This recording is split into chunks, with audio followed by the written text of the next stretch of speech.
Ladies and gentlemen, boys and pearls, welcome to the 5th episode of the Bearded Purl Podcast. I'm your host, Caleb, and I'm coming to you from my home in Kohler, Wisconsin, where I live with my partner, Justin, and our two cats, Buster and Daffodil.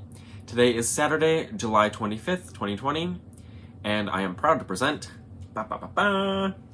Justin. Hi, everybody. A couple of you have been asking, actually a lot of you have been asking for this one, to come and join us, and so I finally was able to convince him to come on and talk about all of his crafting, knitting projects. So why don't you start with your intros and like how you got into crafting and what your favorites are? Yeah. Well, it's nice to be let out of my cage for a change, get to come on to your podcast and say hello to everybody.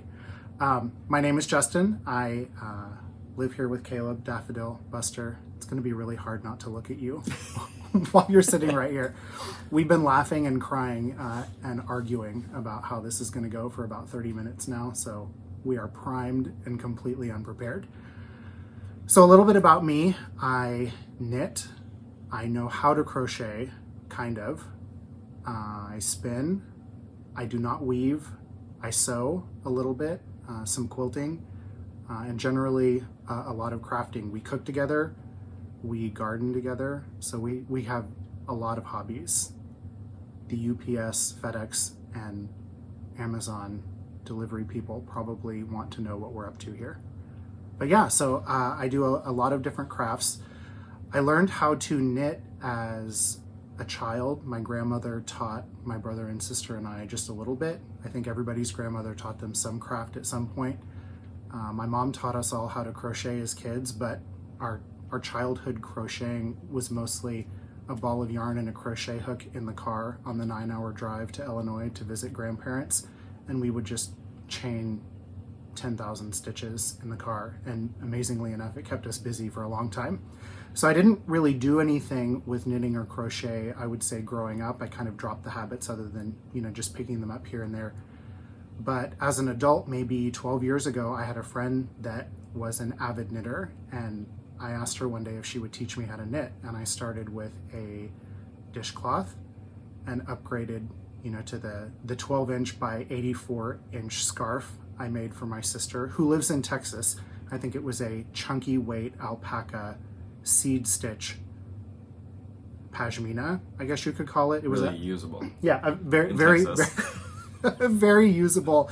It was really pretty, powder blue, chunky weight alpaca 7-pound shawl or scarf was the second or third thing I ever knit. And I've been hooked ever since. So since then I've gone from dishcloths and seed stitch scarves to shawls, a few baby blankets, a couple of sweaters, hats, mittens, kind of everything at this point. So yeah, I enjoy it quite a bit. Crocheting, I would say I know how to crochet. I can do a handful of stitches. I've made a couple of dishcloths.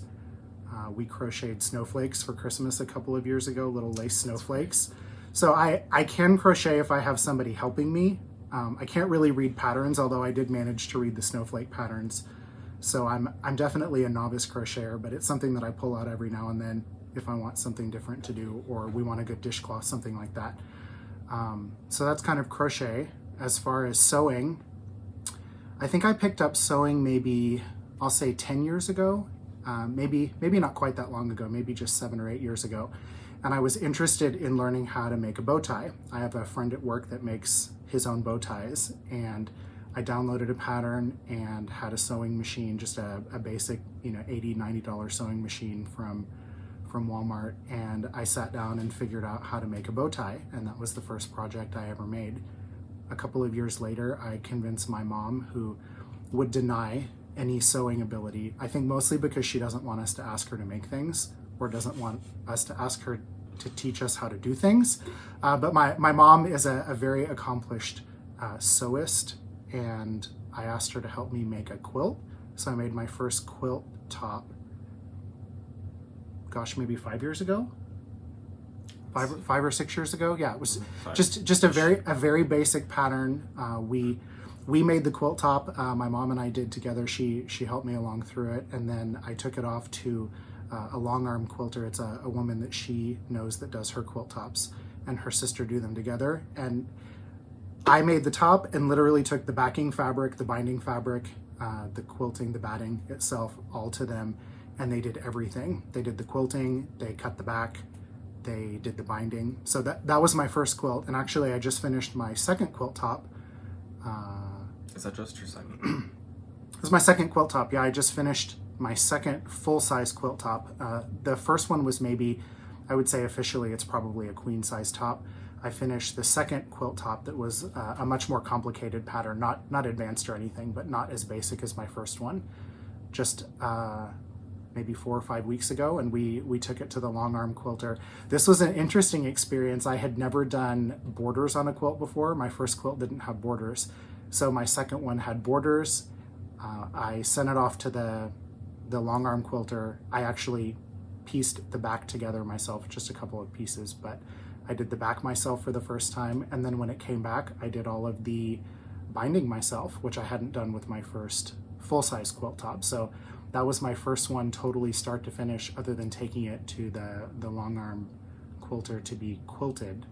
I did everything else myself. And then I've done a couple of smaller wall hanging size projects where I've done, the binding and things like that. So yeah, not super experienced, but I help make the project bags. So I do have, I would say, a decent amount of sewing experience. Not a lot of pattern following experience yet, but yeah, that's a little bit about me. Too much, I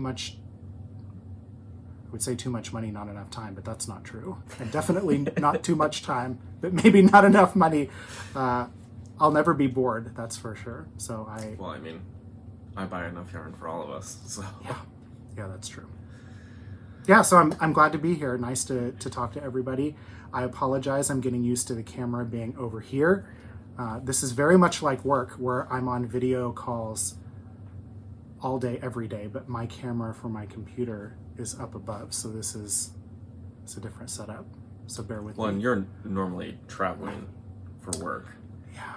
And you've been home 4 months? Almost 5.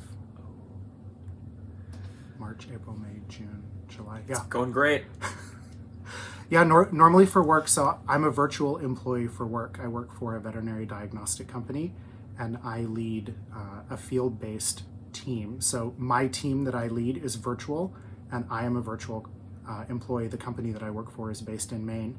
And so in a normal year, last year, for example, Delta Platinum Medallion traveling, Diamond Medallion last year, traveling about 75% of the time. Sometimes you had 2 trips in 1 week. Yeah, sometimes 2 trips in 1 week, sometimes Sunday through Friday weeks, a lot of Monday through Friday travel weeks. So to be home since maybe the second week of March, so 4.5 months now, I haven't been home that long in 8 years. Yeah, so you and I have spent a lot more time together in the last few months than we have in our entire relationship. So it's, I would say it's one of the silver linings for COVID. I'm very fortunate in that the impacts at work have been significant. We've had a lot of things we've worked through, but we are, I would say, in a recovery phase we're in a recovery phase. So things are better than they were. We still have people that are out in the field every single day. I'm very fortunate to be able to work from home. And the biggest impact to me right now is not traveling, which is, come with its own benefits. More time for crafting, more time for us to do things. We've done a lot in the garden that we wouldn't have done otherwise. So yeah, it's been okay. Yeah. So I guess let's start with kind of what we're gonna talk about in this episode. So we're gonna do a little bit of catching up and talk about stuff that's kind of going on around the house. We'll share some finished objects, some works in progress, some Pearls Gone Wild or stash acquisitions. There will be some Ravelry news and some shop news as well. Let's do it. I guess let's start with the farmer's market. So normally we go to the farmer's market every Saturday. Mm-hmm. And sometimes on Wednesdays. So here the farmer's market is open Wednesdays and Saturdays. Usually at different times, both of those days, but because of COVID, they've kind of shortened and rearranged everything. So now it's open 9 to 1 both days, and so it's kind of tricky to get there during the day on the weekday. But went there with my mom and her friend, and of course we were all social distancing and had our masks and everything. And everyone at the farmers market is really good about that, so that's nice to see. But we picked up a couple of things and grabbed a couple of pickles and cucumbers and some dill. So this weekend we'll be making pickles. And a lot of pickles to wash. A lot of pickles. And then a couple of heads of cabbage. We have some growing in the garden, but we needed a couple of more to add to our sauerkraut crock. So we'll be doing that this weekend. We thought we had enough cabbage at home. Right. But it turns out that I think 3 of our cabbages, is it 3? Yes. 3 of our cabbages turned out to be broccoli. Mm-hmm. We thought, boy, that cabbage doesn't look right at all. So I bought just like a 6-cell pack from the greenhouse. And now I've had this happen to myself by picking up the wrong plants, but like never in the same container, like package. But 3 of them ended up being broccoli instead of cabbage. So, I mean, which is fine, but we eat broccoli. Not quite enough to make our normal sized batch of sauerkraut. So it's all right. So I picked some of those up at the farmer's market. Yeah, I'm not sure when we'll get back. Maybe next weekend. What else? Oh, speaking of garden, we've been battling chipmunks and deer.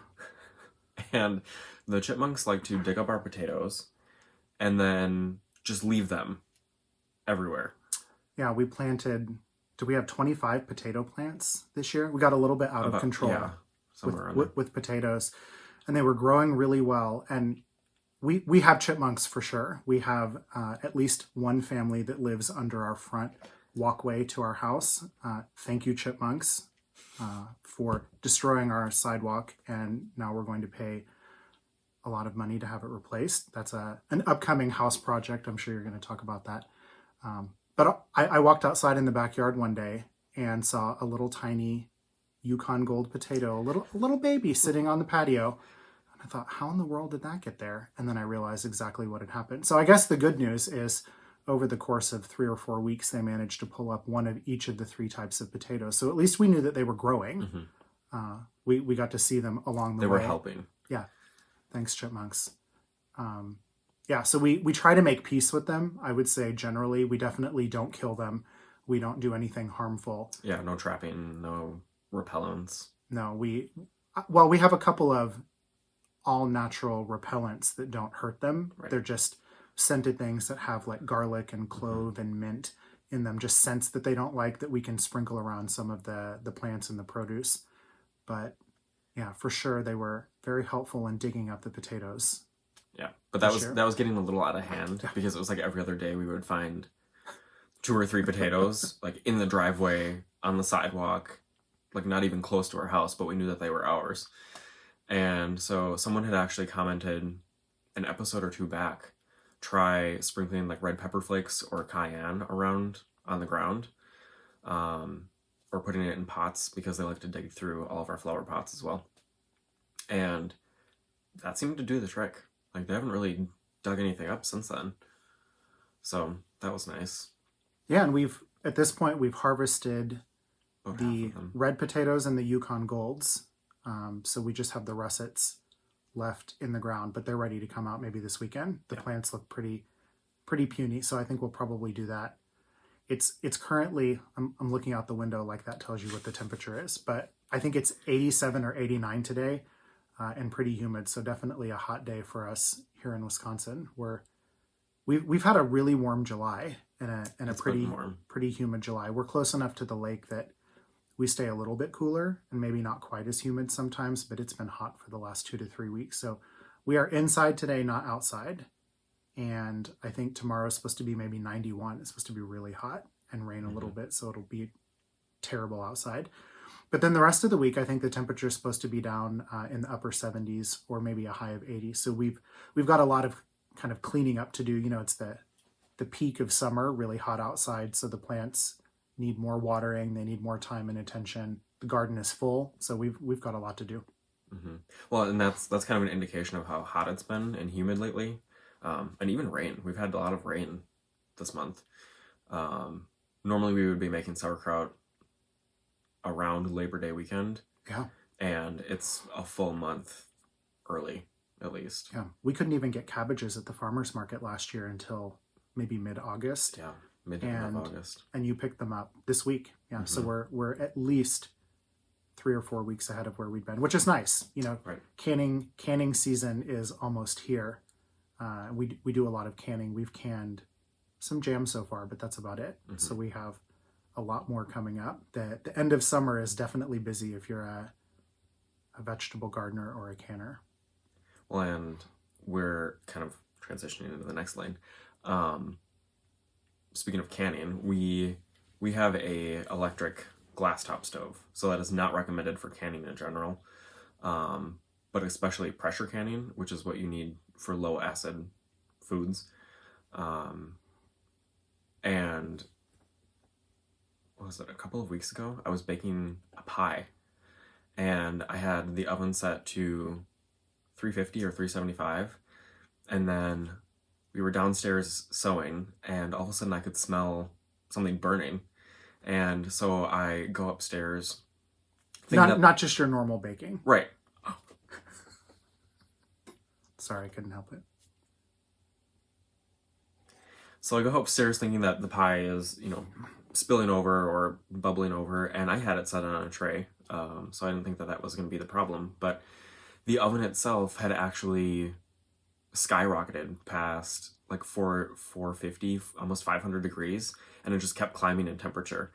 And we've had a couple of issues with this oven since we moved in, primarily during big holidays where we were cooking, where it would power failure and then totally shut off, which was great, but we were able to kind of work through that and get it to kick back in. But this self-destructive, trying to burn down the house thing was kind of a big wake-up call. So we called the repairman, and he came out and basically gave us 2 options, which were either send it off to get repaired, and who knows how long that was going to take, or like we could work with our home warranty company, mm-hmm. and then see if there was a replacement or a different option. Yeah. Well, long story short, we ended up just going with the home warranty, them just cutting us a check. We're going to replace it ourselves because we had wanted to replace the oven range anyways because we like cooking with gas, and this was electric, and it just didn't quite work how we wanted it to, because everyone has that one burner that's like the 9th circle of hell, and then the other ones just don't want to do anything. So that's kind of where we were at with this oven. Yeah. So that's why we wanted gas, because we control it a little bit better. But this temperature thing was just kind of the last straw. Inconvenience is one thing. Safety is another thing. Right. Like I can deal with having to cook eggs on 8 or 10, and then being able to boil water on 2. Like I can deal with that, but when the oven is just heating uncontrollably, it's time to do something. So we've decided to upgrade quite a bit. So that's fun. Yeah, it's going to be fun. We wasn't quite ready to do that now, because it was going to be one of those things where we saved up a little bit for it. But I guess no time like the present kind of forced us into doing that. So then, because it's electric, we wanted to call the plumber and have a gas line run. There was one previously, but at some point, a previous owner had disconnected the line, and so it was a super easy fix. And so he came out, did that for us, and so it's all hooked up and ready to go. And we should have a new oven range in a couple weeks, 2 weeks. Yeah, I think by August 3rd at the latest, we should have it. So very excited about that. So pretty. Yeah, we're going from maybe a 20-year-old, so not really old appliance, but he estimated the range was 18 to 20 years old, and it was just a base model ceramic cooktop, kind of entry level range, and we've upgraded to a 6-burner gas cooktop, double electric oven range. But it's a standard size. So yeah, like but that's still the, standard 30 inches, which is really nice. Yeah, that's the nice thing. To get a 6-burner in that 30-inch. Yeah. Is pretty cool. So it'll be really fun. We're excited to have the convection and the electric oven. It'll be really nice for baking, and we'll have the smaller upper oven for things like biscuits, a single sheet of cookies. Not like we ever make a single sheet of cookies, but smaller things we'll be able to do in the upper oven, even pizzas, things like that, which we do quite a bit. We do a lot of baking and a lot of canning. So especially for canning, you know, like you said, we've not done any pressure canning since we've lived here because of the glass cooktop, and it'll be a lot nicer for even just our hot water bath canning. Yeah. Well, and it just kind of opens the door for so much more flexibility with cooking, but also canning. I mean, we can so much stuff, and that will help us be able to can some of that, like I said, that low acid food that needs that extra bit. Yeah. There you go. So that's kind of been what's going on around here. The garden, the oven, the sidewalk. The sidewalk. Yeah. All I'll say about the sidewalk right now is it looks like somebody's been throwing bowling balls off of our roof onto it. When we moved in 2 years ago, we had a crack in kind of the sidewalk from the house to the road. It's the front walk to the house. I call it the sidewalk, but it's not the sidewalk along the street. It is the walkway from the house to the street or to the sidewalk. And it looks like somebody's been throwing bowling balls off of it. We get a lot of snow in the winter. We try to not use any salt.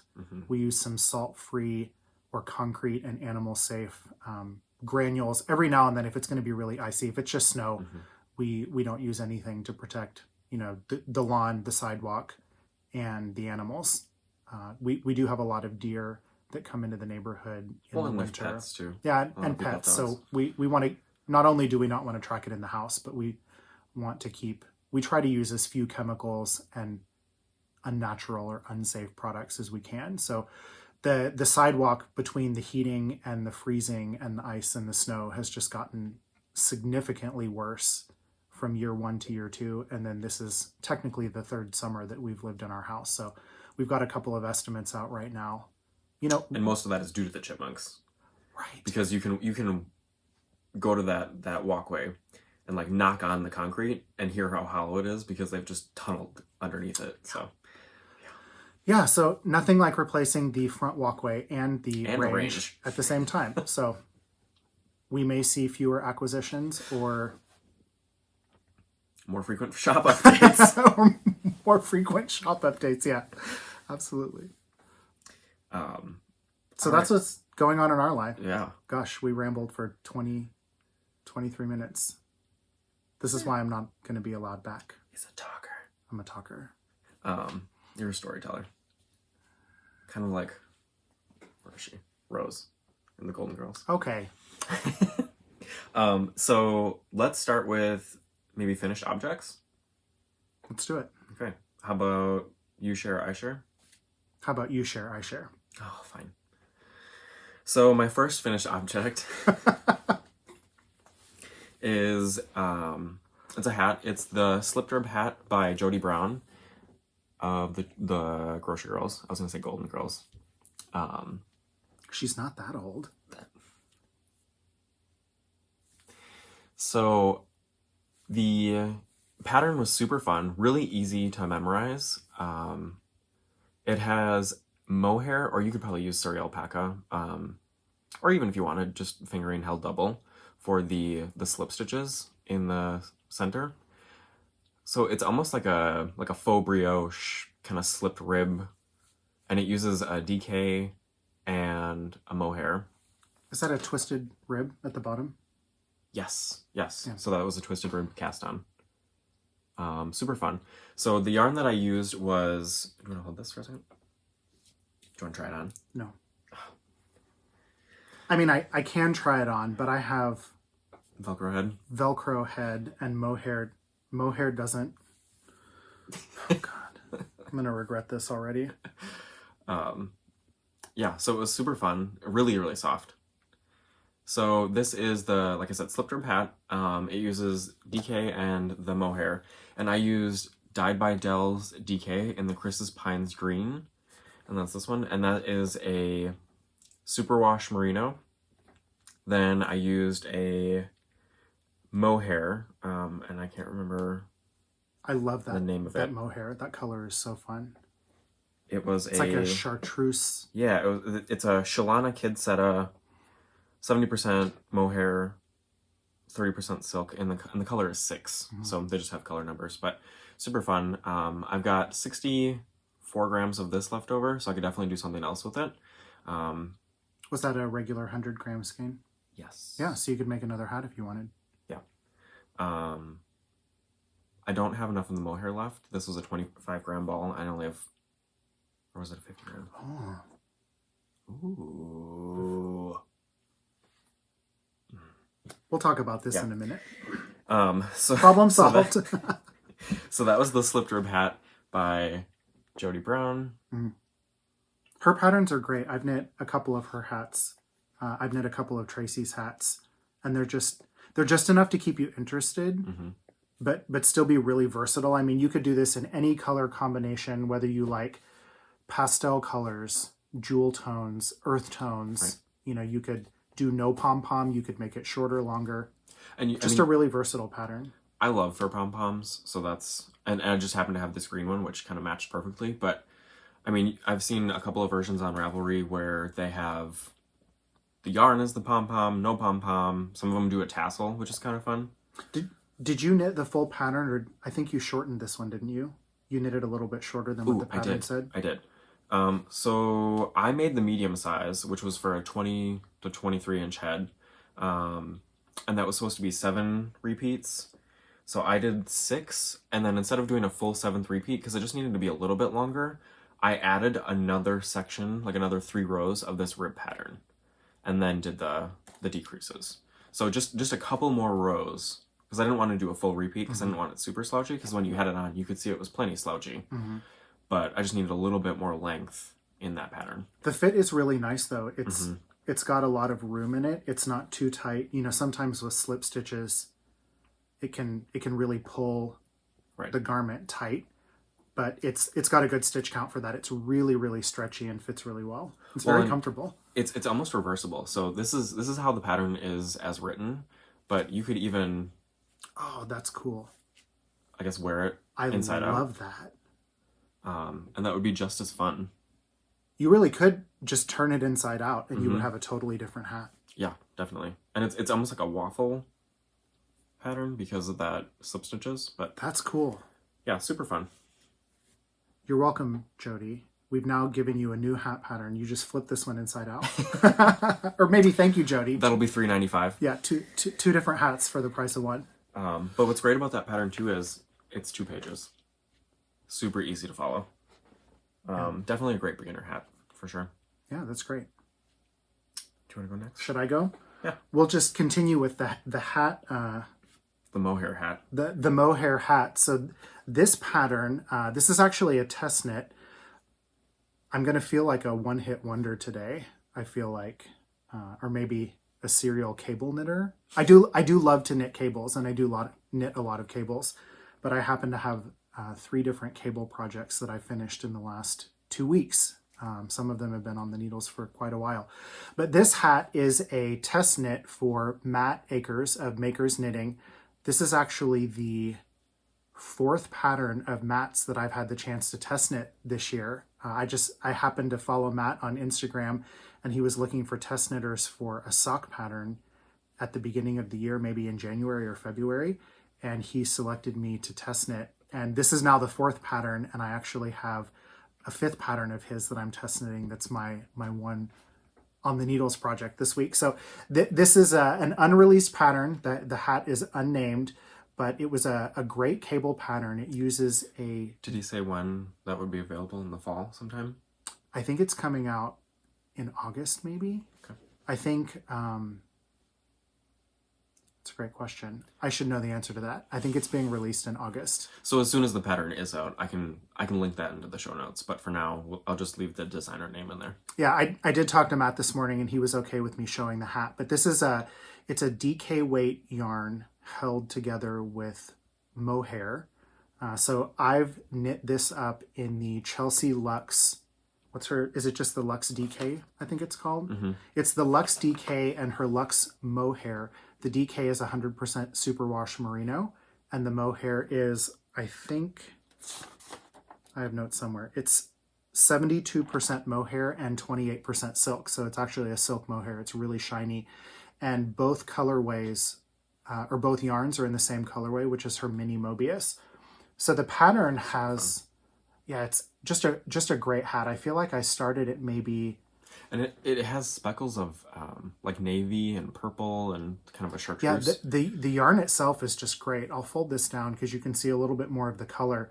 It's got even some purple or brown flecks in it. There's some chartreuse colors, almost like a burgundy little flecks that you see in here. Mm-hmm. But the yarn itself was just phenomenal. It knit up really well. Oh, this is the mohair in the mini Mobius. So it's a little bit lighter. So you can see it takes up dye totally differently than the merino does. These are the exact same colorway, which is really fun. It's not that often unless you happen to buy two or the dyer does multiple bases in the same colorway to be able to do this. This was a 100-gram skein, and I think I have like 25 grams left. So definitely not enough to do a hat, but I could use this maybe for a small color work. But this has a really big brim, and it's pretty heavily cabled. Yeah, it's a fully cabled hat all the way around. I'll show it again in just a second. And then the mohair, this was a 50-gram skein, and I have, I think, 28 grams left. So there's enough to do a completely second hat, or maybe throw that into Jody's hat. But the pattern itself, I'll try it on in just a second. The pattern has a 5-inch ribbed brim, which I actually really liked. The brim itself is done on a US 5. Is that right?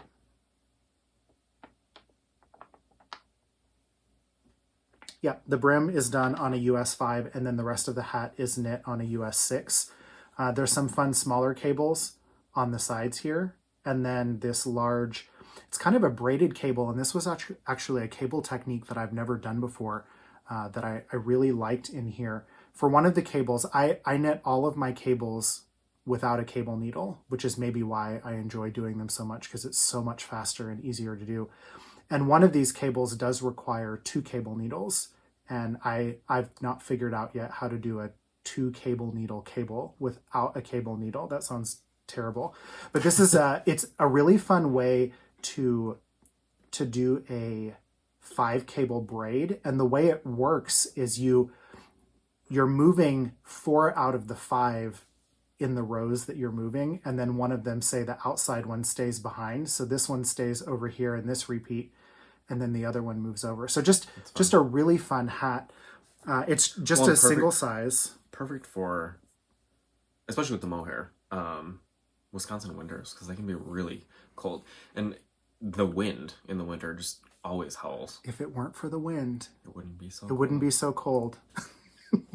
No, it's true though. I mean, we have bitter cold winters here in the Midwest, and gosh, 2 years ago we had the polar vortex, and we had actual temperatures of like -20 with wind chills like -40. Yeah, so it was so bad we didn't even go. So I work in the village here, and we didn't even go into work.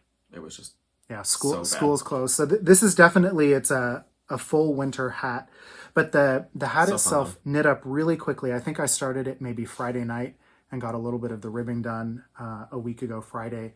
And then I had it finished Sunday morning. So just I love that tan pom-pom too. Yeah, this is another great pom-pom that we had that came from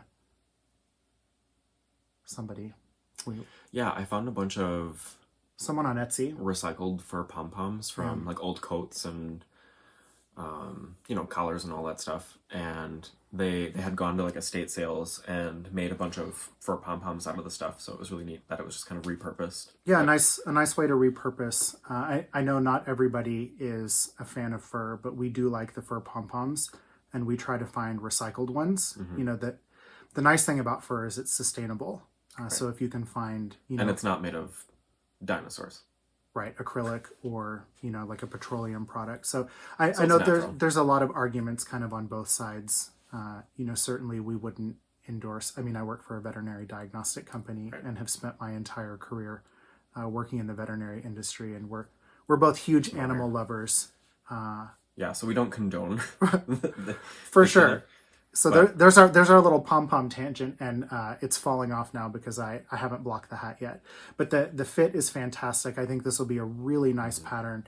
Matt's patterns are always really well written, very easy to follow. I knit this exactly as the pattern was written. So I think the ribbing was 5 inches, and then you knit maybe 5 or 6 pattern repeats. I forget the exact number, but I followed it exactly as written, and it fits really well. I know sometimes a fully cabled hat might be too tight. You know, we've knit a couple, maybe like the antler hat is one that I feel like we always have to go up a needle size. It's a great hat and a great knit, but I feel like written as is, it can be really tight. So this is a nice one that's just really versatile because that ribbing is so long. If you like a tighter beanie, you know, you could just... Well, and you wouldn't have to do the folded brim either.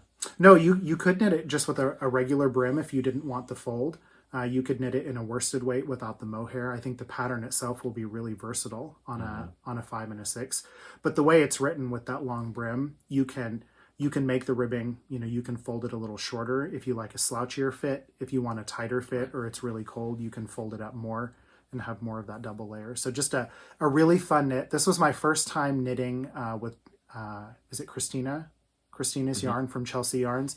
And I mean, the yarn itself is just gorgeous. And I sent a picture to my mom and she immediately said she wanted one. So I don't have enough of the DK to knit a second hat, but I for sure have enough of the mohair. So if you don't steal it and make another one of Jody's hat there for that, we'll definitely order another skein of the DK in this colorway. Just a really fun colorway. Yeah. So a great project, and we'll be sure to let you know when Matt releases that pattern.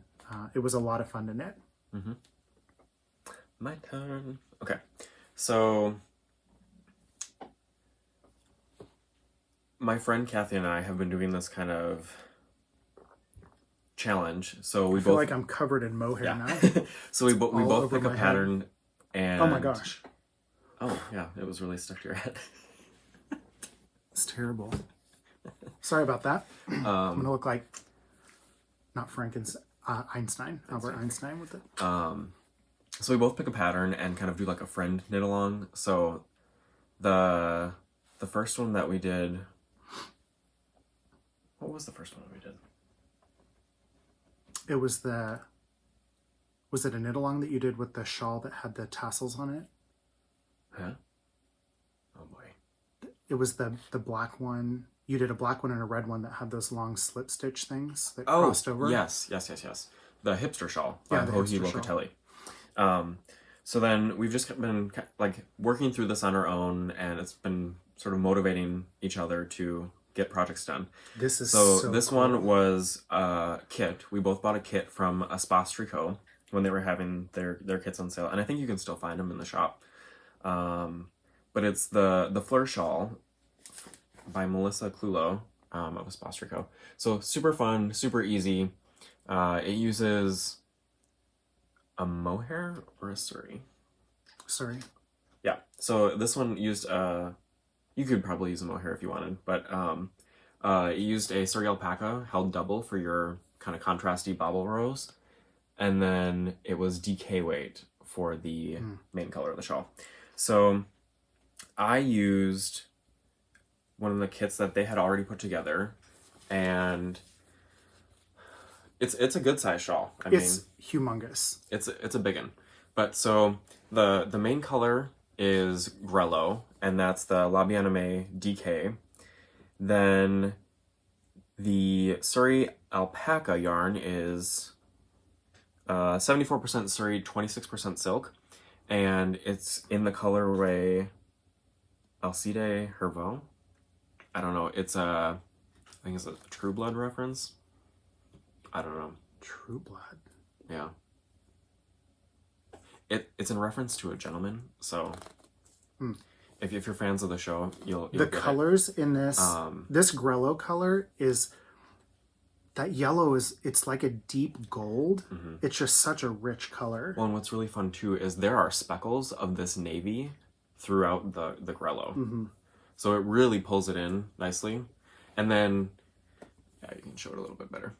So you can see, like down here, there's some fun speckles of the navy and really great texture. Okay. Oh boy, don't dip it in your tea. And so the way I blocked it was, instead of blocking it straight where because the last row is a bobble row. So these aren't like a picot edge or anything.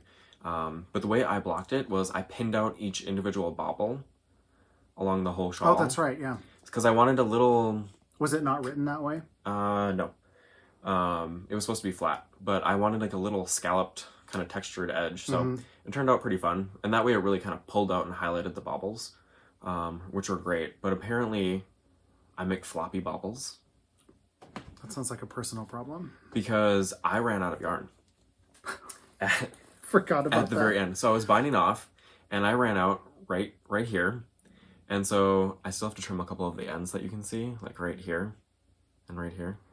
So I actually had to go through and take every single yarn tail that I had from each part of the stripes and work them into that edging. I don't know how you managed. By a wing and a prayer. I mean, you literally didn't have an inch of yarn left at the end. No. Not one. I barely had enough to bind off. I think you were using 3 stitches. tweezers to pull the stitches or pull the tail through at the end. Yeah, Like, and I don't know why, because I got Gauge, and I used their kit. So, anywho, it was a lot of fun, and it's done, and that was kind of a interesting experience because I wasn't now going to, a warning. Yeah, a warning. That's your. I wasn't gonna buy a whole nother skein just to bind off 8 inches. That was just not happening. It is nice though to use it all and have none left. I mean, you used all of that Surrey. I did have, interestingly enough though, I did have like 76 grams of my 3rd skein of DK left over. Oh, so quite a bit. Yeah, but Kathy only had 44. But she had plenty of Surrey, didn't she? Yes. So I'm not sure how that worked out, but anywho. Did you two knit the same pattern? Yes. Yes. Did you miss a row? Did you add an extra stripe in there somewhere? I don't think so. Maybe I did. Either way, the pattern. This is just so cool. And how many times have I said so cool? Apparently, that's what I'm going to get clocked for in the comments. But yeah, it's super fun. I mean, we've got plenty of DK and mohair. I think this is a pattern. I have a couple of projects that I'm going to share that have bobbles in them. And they're a lot of fun. I think it's a nice way to add texture, something interesting so that you're not just knitting a garter stitch shawl. They're not as tricky to knit as a lot of people initially think. Yeah, they're not bad. Especially in this pattern, which is now free, by the way. But it was a super fun project. The only kind of negative I have to say about this is not the pattern or the yarns. It's just the color choices. This dark Surrey, because it's so soft and fluffy and you're holding 2 strands together, I had to really make sure that I had good lighting to knit this dark color, because it's a deep navy and it's so dark it's almost black, but just to make sure that I didn't miss a strand because you're holding those 2 strands together. But other than that, it was great. I love it. I will totally make another one of these. The colors together are really nice. And again, I love the really deep kind of gold color in that Grello yarn. Yeah, it's super fun. And it's you wear a lot of shawls.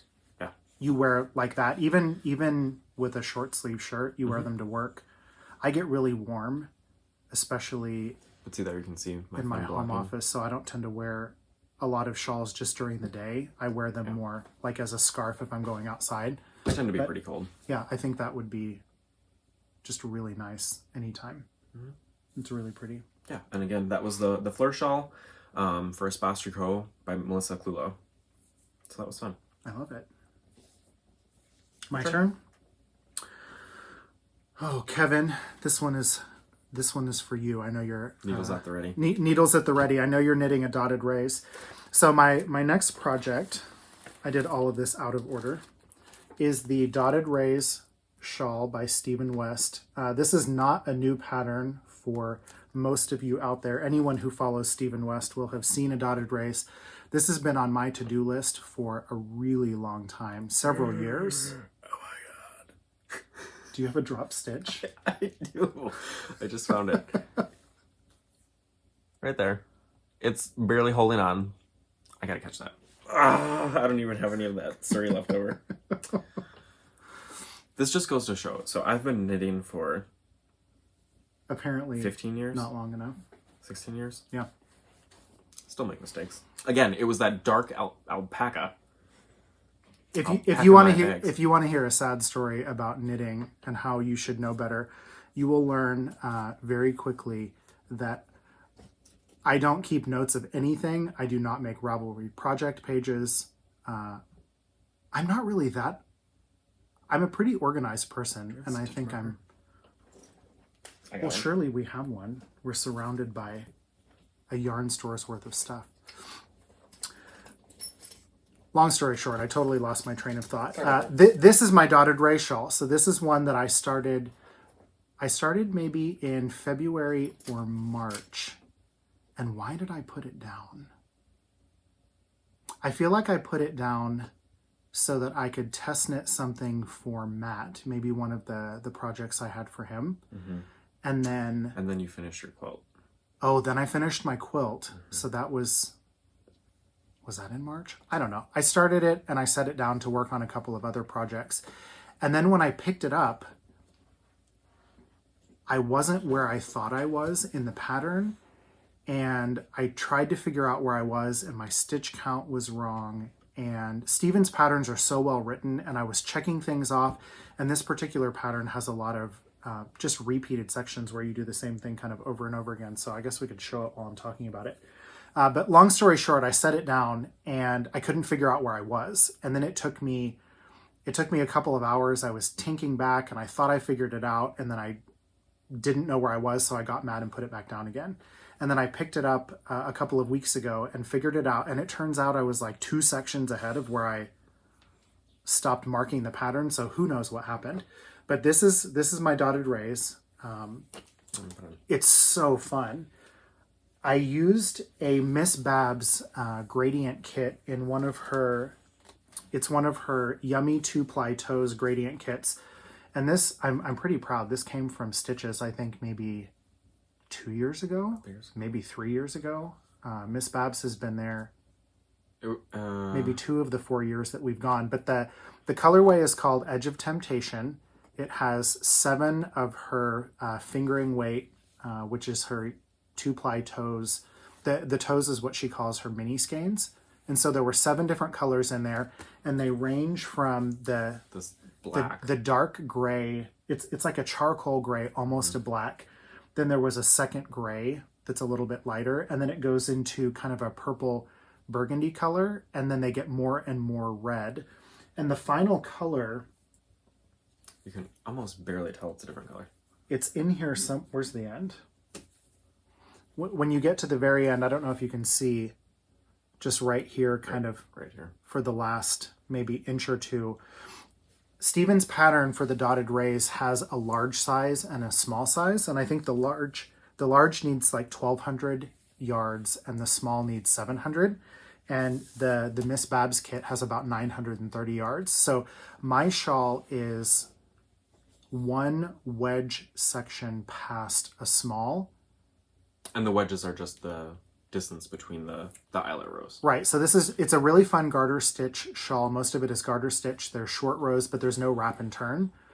When you do the short rows, they end up being a part of the eyelet when you turn around. So each one of these eyelets is a short row kind of turned around. And then when you come back, there's a decrease and increase to make the whole bigger.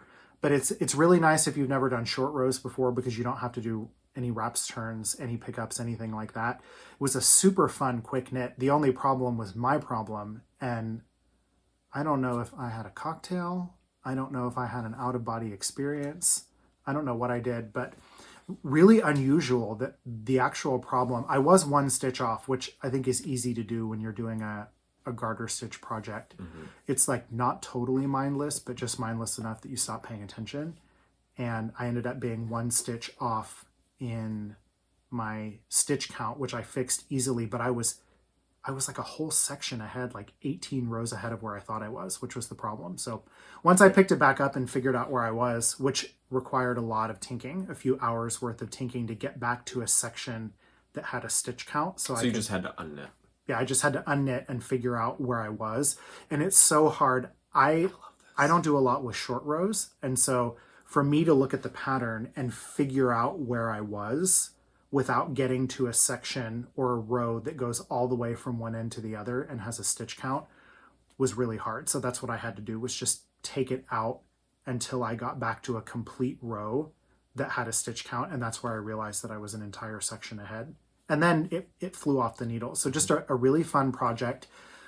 If you haven't looked at the dotted rays, you can search. Ravelry has, just hundreds, if not thousands. Well, and there's versions for different stripes and a solid version. And you could really do anything you wanted with this. It's just a great pattern. And you can see the shape. It's kind of a crescent. And you start right here. And then you're knitting back and forth, but all of the increasing really happens on the one side, and it only grows a few inches on the other side. So it's really asymmetrical, but it just knits up into a really nice shape. It's not very heavy, and Steven's pattern is really well written. You could technically stop it at any full row that goes beginning to the end, and he even shares that in the pattern. So it was really easy to modify it. I did have a little bit of yarn left. I think I was afraid I was going to run out and I wouldn't be able to bind off. It does have an I-cord bind off, which is beautiful. It's a really nice edge, but I wasn't sure how much yarn I would need for it. And so I probably could have knit an extra just garter row all the way from one end to the other and back, and still had enough to bind off, and then I wouldn't have had maybe any yarn left. But I'm really pleased with how it turned out. The colors are really, really great. The yarn, totally stealing this. We'll see about that. Miss Bab's yarn, if you haven't knit with it, she has so many amazing colorways. Her yarns are always great. Some of the gradient colors, the last two in particular, they're stacked up in order in the package, but I had taken them all out multiple times. The last two are so close to each other. I think I looked at them 15 times before I even decided which one was the darker one and which one was the lighter one. And I think I got it right. You can tell. They do a really good job in the end at blending colors, but especially the gradient sets. Her colors really are just so nice. So the yarn was great. Steven's patterns are always fun. This shawl I would definitely make again. I made his doodler shawl. I think that's my favorite of his patterns that I've ever knit. But this one is great. Even if you're a beginning knitter, it's not a bad pattern to knit. It's mostly garter stitch. There is some short row work involved. So if you've never done that, maybe a new challenge for you, but a really nice way to get into it because you don't have any wrap and turns. So I'm really pleased with how it turned out, and glad that I finally figured out where I was, because I was about 5 minutes away and maybe one extra cocktail away from just ripping it off the needles. One quarantini from losing it. One quarantini away from just giving up and completely ripping it off the needles and never finishing it. So really fun, and just a lot of nice details. Steven's patterns are always so thoughtful. This has an I-cord. It's essentially like a garter or a tabbed cast on that's done with an I-cord section. I didn't do a very good job of it because it's in a yard that was almost black and it was kind of hard to see even like under really bright lights. But with that cast on and then the I-cord bind off, I guess this is the wrong side, but it's the same. And then in the end, you do essentially just a Kitchener stitch on the I-cord. So the binding is technically seamless all the way around, which is just a really nice detail on a shawl that's pretty simple, but it's interesting enough, I think, to keep you really, really engaged while you're knitting it. Yeah, that's awesome. So my next finished object is one that's been kind of in the works for a while. Again, it's been in the works for a while to the point where I forgot what I was doing and didn't leave myself notes. So that's how I ended up with 3 different sizes. But I had gotten a loom for Christmas. I'm eating mohair now. That's the one thing I would say as kind of a drawback between mohair and Surrey. So the Surrey alpaca is soft and fuzzy like mohair, but it doesn't shed nearly as much. But the mohair tends to just kind of fluff off and gets everywhere. But it's really fun to mohair is so nice, and I feel like there are so many patterns right now that use mohair. It's just so versatile, and a little goes a long way. So it's fun. Yeah. So I got a loom for Christmas, and I have an Ashford 24-inch. Rigid Huddle. Rigid Huddle Yeah. loom. And so Because we needed more hobbies. Yeah. No, but we did. So you got that for me for Christmas, and I did a couple of projects. I showed off a couple of weaving things in other episodes, but this project, I warped the loom for dish towels, or like tea towels. And so I did one super long warp, and then wanted to kind of make each towel a different color that I had in my warp itself. So the warp are the threads that are going vertically, and the weft is horizontal. Lengthwise and widthwise. Right. So I had done like 2.5 towels, and what I did was on that long warp, I measured out... Maybe show the white one so you can see what you actually did. I measured out a certain length of fabric, and I just put a pin in it as I was weaving. So like every 7 inches I would measure and then put a pin in until I had a certain length, which was actually supposed to be 30 inches. But after I had put it down and put it away for a while, I forgot that it was 30 inches and not 28. So that's how I ended up with 2 towels that are 28 So you have, of the 5 towels. Of the 5 towels. There's 3 different sizes. Yes. So 2 of them I did the right way, which is how I wanted it. And then I just did a rolled hem and stitched that down. So they turned out super fun. And this is an 8-2 cotton. The finishing is really nice. I mean, it seems so simple to it's just a double folded hem, just rolled it a twice, rolled hem, and then stitched it down. And you just went over it with the sewing machine. Yep. Did you use a straight stitch or a zigzag stitch? So before I'll get there. To hem them, I did a straight stitch, but to kind of lock the weaving in place before I cut them apart, I did a zigzag. So I feel like I keep shifting. So all of the towels are, like I said, were on the loom together. So this is how I had it warped. The long way. Yep. So I had sections of white in between each of the colors, and so that was fun. So this color is a full towel. Then I used sort of that teal, kind of aqua, for the background. So what you did was use the same warp for all of them. So it's the same stripes this way, and then you just changed the weft color for each towel. Okay. Yep. So then the second towel is that. So these 2 are the same, and these were what I was originally doing. And so these are 30 inches, but they're like 27 or 26 after they've been finished and washed. And so I did the trick where you double your warp and have a single weft. Because ideally for a towel, you want to have, I think, somewhere between 20 and 30 ends per inch, which means you want 20 to 30 threads in 1 inch. Okay. So I doubled a 10 dent warp, which means that there was 10 slots in 1 inch, and I doubled it so there was 2 threads in each slot. So you're 20. Not increasing the number of threads, you're increasing the thickness of the threads you have, essentially. I mean, I know you're technically doubling the thread, but you didn't split those. Correct. Yep. Okay. And they turned out super fun. They have a really nice hand. The next set I'm going to make, I'm going to use a 12.5 dent heddle, and that'll just make it a little bit closer, a little bit tighter. I think they're really nice, though. I mean, but they finished really well. They're nice and soft. You can see how drapey they are, but they're not. After washing and drying in the washing machine, I mean, they really closed up nicely and it's not like a loose or airy fabric, and what you don't want is a gauzy fabric. Right, it's not gauzy. And then so I did a kind of a baby blue, which is pretty close to the white. Turned out fun. That's this color here.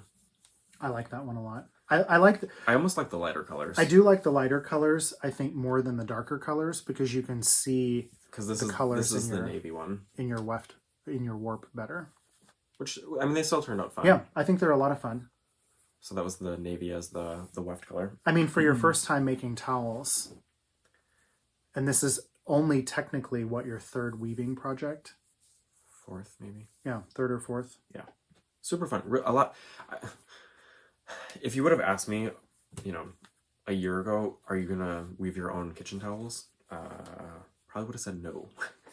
But it's a lot of fun, and it's one of those things that also gets you thinking about how much work and effort goes into something that you can just as easily buy at a store, and the type of quality and craftsmanship that goes into something handmade.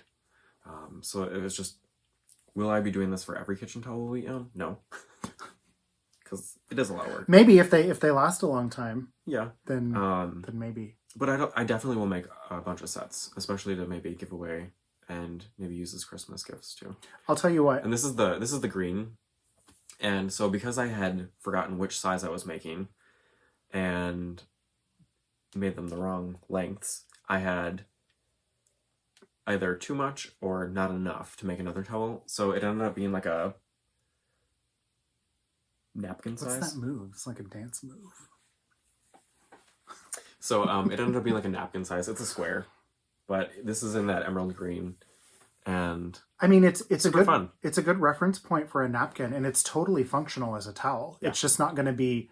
It's not going to be a towel maybe you could dry a Thanksgiving's worth of dishes with. Right. But it's a useful size. It would be good, just as a towel to wipe your hands off when you're cooking, or a towel to wrap around like the handle of a pot, something like that. It's a really useful size.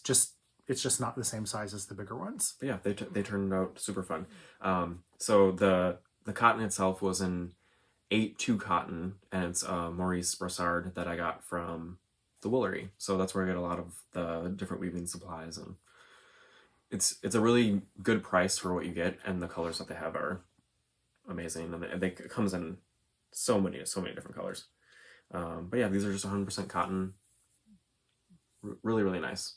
So they were all connected together on one sheet of fabric, and what I did was I wove a piece of yarn in between each towel to kind of separate them, and then when I got all of that off the loom, I did a zigzag stitch on each side of the yarn to lock those stitches in place, and then I pulled the yarn out and cut them and hem them. Some people wash the entire thing before they cut it and hem, but I hemmed before. I don't really think it matters. You just don't want to cut it and not have it hemmed before you wash it. Oh my god, that would be a nightmare. Or you'll have yarn spaghetti in your wash machine. I'll say this. If you've not ever watched anybody warp a loom, it's a lot of work. I don't do it. I just watched. But to warp enough, it's maybe the most time-consuming setup piece. Well, I mean, it is the only setup piece, but it's really time-consuming. So I think it's smart if you can to get a lot on there, like a full set of towels worth. You wouldn't want to warp a loom just for one kitchen towel. I mean, you could, but to me it would be just really inefficient. And there's a not a lot, but I mean there's several inches of the warp wasted at the beginning and end because you have to tie it onto whatever that bar is. Yeah, so there's the front and the back. So you lose probably a foot at least up to maybe 18 inches or so as you're warping. So like if you have 100 inches of warp, you're only going to get maybe 85 to 90 inches of usable warping space. So in this sense, or in this case, it makes a lot of sense to warp for multiple towels. Yeah. And then you only have, I mean, you didn't even have an inch of space in between each towel. Right. So then there's much less waste overall. And then other than the hem, losing maybe an inch, because that's what about a half inch rolled hem. Yeah. So it's an inch on each side. Yeah. But it was super fun. I will definitely make a lot more towels. I actually just ordered a warping pegboard to make the when you're doing long warps, sometimes it's a little tricky to get your tension right. If you have just one warping peg, which is what you wrap around at the other end of your loom. So I ordered this warping pegboard from Fiber Love Diary, and she has a YouTube podcast and an Instagram, which is really great, really helpful, and super informative. But her and her husband kind of crafted this long board that has a bunch of pegs on it, and it just helps keep your tension a lot more even when you're doing those long warps across a greater distance. So that'll be coming sometime soon, which will be nice. Hopefully I'll have that for the next set of towels. But yeah, so that was fun. Next project? We're already over an hour. I know, Good Lord. gotta pick up the kids from the sitter. So my next project this was a lot of fun. This is the Orange Love Poncho. Remember how I said apparently all I knit are cables? This is now cable project number 2, and there's one more coming. So this is the Orange Love Poncho. I've lost all my notes. This was a collaboration pattern between Gay Glaspie of Gigi Made It and Amy Gunderson. So this was actually something Caleb asked me to knit for him.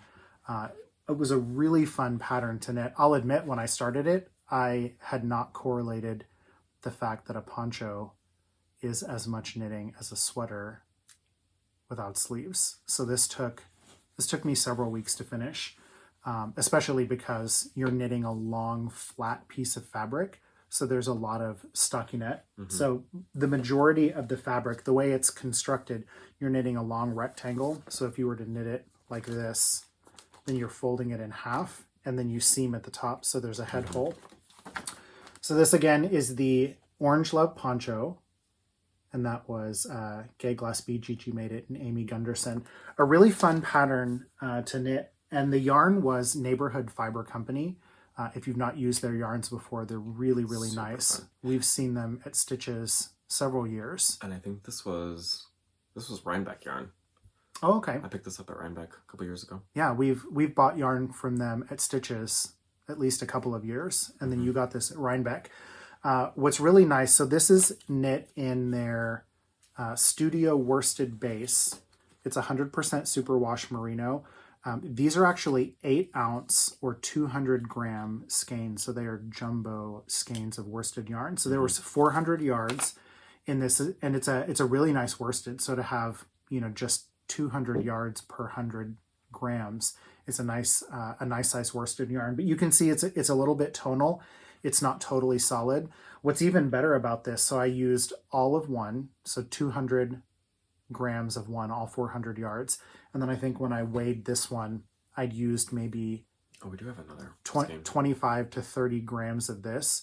So there's at least maybe 350 yards still left over. So that's like more than a skein and a half of a regular worsted skein. But not only is the color so great, and I love how tonal it is, but the colors are so consistent. I didn't do any kind of alternating. I literally just knit the one and then started with the next one. And you can see there's, kind of some darker elements, some lighter elements. So just really pretty. And then very even.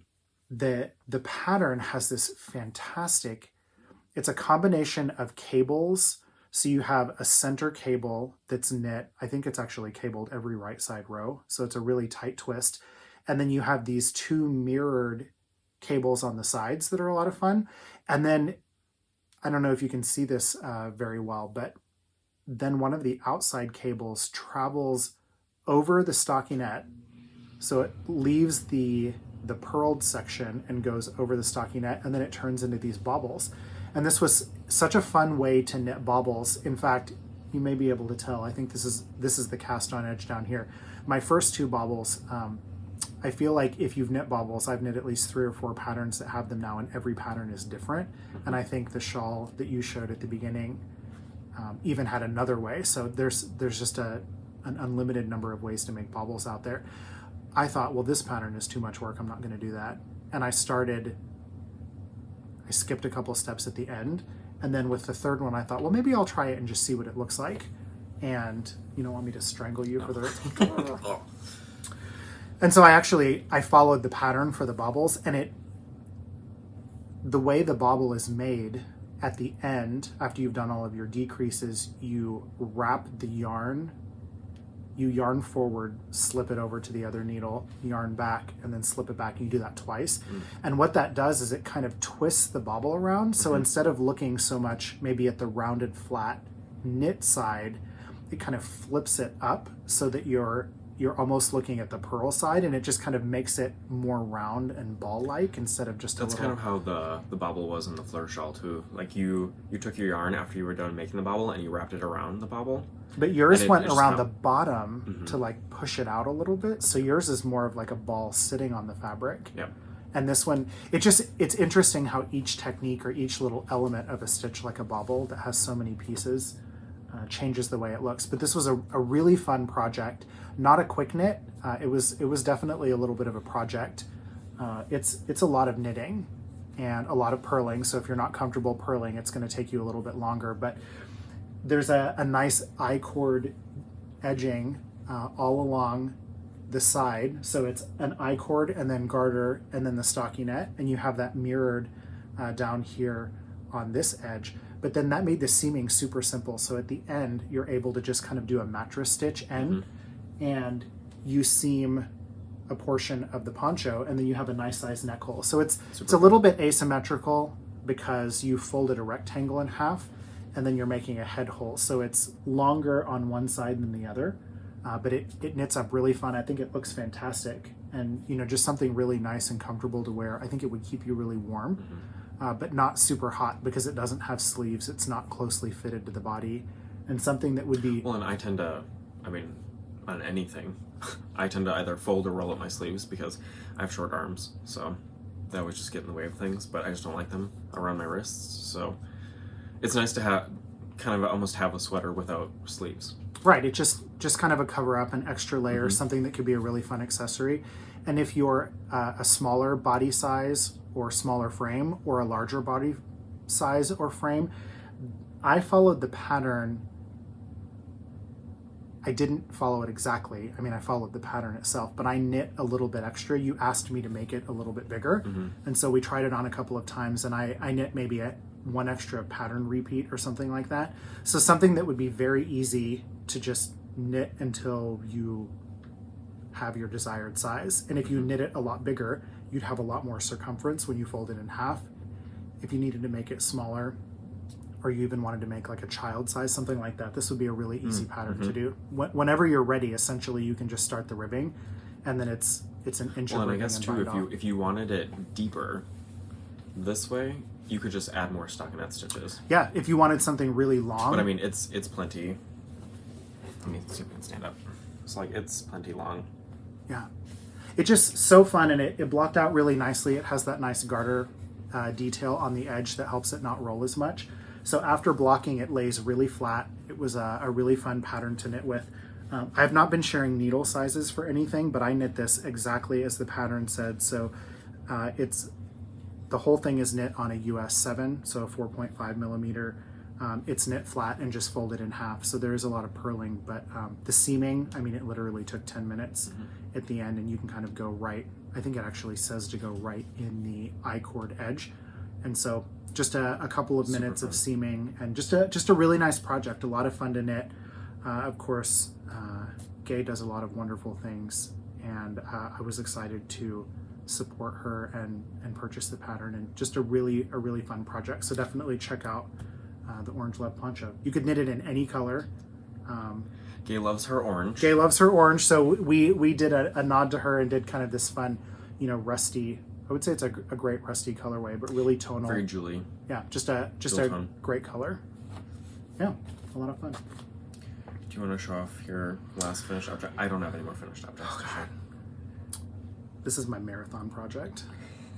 So this sweater, this is a long story that goes back years. Our local yarn store in Milwaukee, when we lived down there, the Wool and Cotton Company, that's not open as a yarn store anymore, but still kind of exists in a format. I bought this book called Grown. It's by Kate Oates, and it's a series of sweater patterns. And this cardigan called the Eli cardigan. I'll pull up a picture in here. It's called the Eli cardigan. I saw this pattern in this book, 4 years ago? Maybe 4 years ago. And I bought the book and knew that I wanted to knit this cardigan immediately. It took me 2 years to find the yarn. So it took a long time for me to find exactly what I was looking for. I loved it in the green it was knit in. The yarn itself that was used in the pattern was a worsted weight MCN, so a merino cashmere nylon, in a yarn that was a heavy worsted weight, so only 200, like right at 200 yards, or maybe like 192 per 100 grams. Mm-hmm. It was like $38 a skein to buy that yarn. So for my size, had I bought the yarn the pattern was knit with in the color, and I found it online, maybe on Jimmy Bean's wool or something like that. $400 or $500 yeah, sweater. It would have been a $400 plus sweater, and I wasn't interested in doing that. I mean, you're worth it, but I mean, I paid for it, so I think I'm worth it. But if you love cables, and apparently I do, since this is my third cabled project, and I have a fourth one to show at some other point, it is a fully cabled sweater, front and back, and it's a cardigan, so it is knit flat. I knit the pattern, I would say, almost entirely as it's written. The back is so much fun. There's these great cables that are on the front and the back that is a nice slow twisted cable that has a bobble in the middle of it. Mm-hmm. There's this giant cable in the middle. I mean, if you want an introduction to cable, there's a lot of, I forgot about the seed stitch. The side panels are seed stitch, so get used to purling and moving slow for this. But I knit this entire sweater without cable needles. So I did everything with a... And that's, once you learn to knit cables without cable needles, they just go so much quicker. It is 1,000 times faster. Cable needles are so putsy, and I never Super have helpful one. if you need them. They're very helpful, and especially if you're a beginner, get a wooden cable needle or get one of the plastic, maybe like the Clover ones that have the little divot in the middle, so you don't lose stitches. But when I learned to cable without a cable needle, it changed my appreciation for cables, and I will knit cables all day long. Mm-hmm. But this was a really great pattern, knit bottom up, so it's knit bottom up, and then you add the sleeves in when you get there. So it has a raglan style sleeve or construction, which means it's not seamed and it's not just a yoke with increases. So you have this diagonal line here, where in this case, because it's bottom up, you're decreasing to go from the biggest part of the body across the shoulder to the neck. So I followed the pattern exactly as written. I really only made 2 modifications to the pattern, other than I did knit a size. So in the sample or in the model photo, it had maybe like 6 or 7 inches of positive ease, so it was knit very large. That's the not to interrupt you, but that's the one thing about like menswear that I don't understand, is why everything has to look like a potato sack. I mean, I understand having enough ease that it's comfortable and it looks good, but like I don't need 8 to 12 inches of positive ease in a sweater that's meant to fit, if that's not what you're looking for, or even if you're a small frame or even a large frame, if you have a worsted weight project and you're knitting 7 or 8 inches of positive ease, or even 5 or 6, it's a lot of fabric, mm-hmm. and it can be really heavy. This is a heavy sweater, but I didn't want mine to be quite that baggy. I wanted it to be a little closer fitting, so it's not snug at all. In fact, if I could lose the probably 20 COVID pounds that I've gained in the last 4 months, it fits beautifully even as is. So it's really nice. So the 2 modifications I made, I did an I-cord edge here for the zipper. So the pattern just had, I think it was like a knit stitch or a purl stitch at the end. Mm-hmm. And I feel like mine with the I-cord edge, we'll try and hold this up. This is my first, and the sleeve is in my tee. That's awesome. You can see the I-cord edge around the zipper, I think is just it's a more finished look, mm-hmm. than the pattern itself had. Plus it allowed me to just really make that edge look nice. So I made that change. I just did an I-cord edge as I knit. And then the other slight modification I made is on the collar. In the pattern, the zipper only comes up to the bottom of the ribbing, and then there's a button band that gets picked up, and it's just a little seed stitch, like a flap, like a 3 or 4 inch flap that then has 2 buttons. The buttons on the other side, and I decided I didn't want to do that. I wanted to leave it just a cardigan with a zipper that goes all the way up. So it's my first. I like this a lot. I love the way it turned out. Interestingly enough, so this was my first zipper in a project. What a nightmare when you don't have somebody who knows what they're doing teaching you how to do this. I used Stacy from Very Pink Knits method the first time. So I've sewn the zipper in, I've ripped it out, and I put it back in again. I use Stacy's method that uses a knit picker. So you take the zipper tape, take it on the wrong side of the work, and measure or mark your zipper tape on both sides to kind of create a custom, you're creating a custom crochet chain essentially. And then That's the length of your stitches. That's right. It's So, like, it's the exact kind of row gauge that you've used. So it's very customized. It's a really nice method, I think, for the right project. For this project, it didn't work well. Number one, because I think I pulled my crochet chain too tight when I was doing it. You use the needle that you're using so that you're creating a stitch that's the right stitch size. But not only, I think I pulled it a little bit tight, and then it was a little bit difficult, but because I added this I-cord edging, and then it's purl bumps over here, there wasn't a good place to seam it on the backside using the yarn. So plus the I-cord stitches are a little bit elongated. They're a little bit longer. Because you slip every other one. And because they're longer, they're not as sturdy, because essentially they're each created with a slip stitch. So they're kind of twice as big as a regular stitch, but then they're not as dense. And so it makes a really nice finished edge. But the sweater puckered quite a bit. You know, the zipper was kind of ripply when I kind of finished. like a piece of bacon down the front. And not in a good way. Not in a good way. You don't want to look like a piece of bacon. So I ended up ripping this out. I finished the sweater, gosh, back in January or February maybe. And I was really frustrated with the zipper. And all of my knitted garment zipper gurus live down in Milwaukee. And that was kind of at the peak or the beginning of the peak of COVID, you know, maybe February, March when I finished this. So I just folded it up, threw it in a closet. And 2 weeks ago, after I finished my dotted rays, I decided to rip it out. And I actually sewed the zipper in, which is equally terrifying. I do need to pick out the bottom. I want to fix this a little bit. It's not quite as finished as it needs to be, but it's a little bit difficult to get over the bottom of the zipper with the presser foot on the sewing machine with knit fabric, especially a nice loose knit like this. So I do need to do a couple of other details, and I foolishly used a yarn that it's green, but it's like a neon Kelly green. So if you look really closely, you can, thread, not yarn.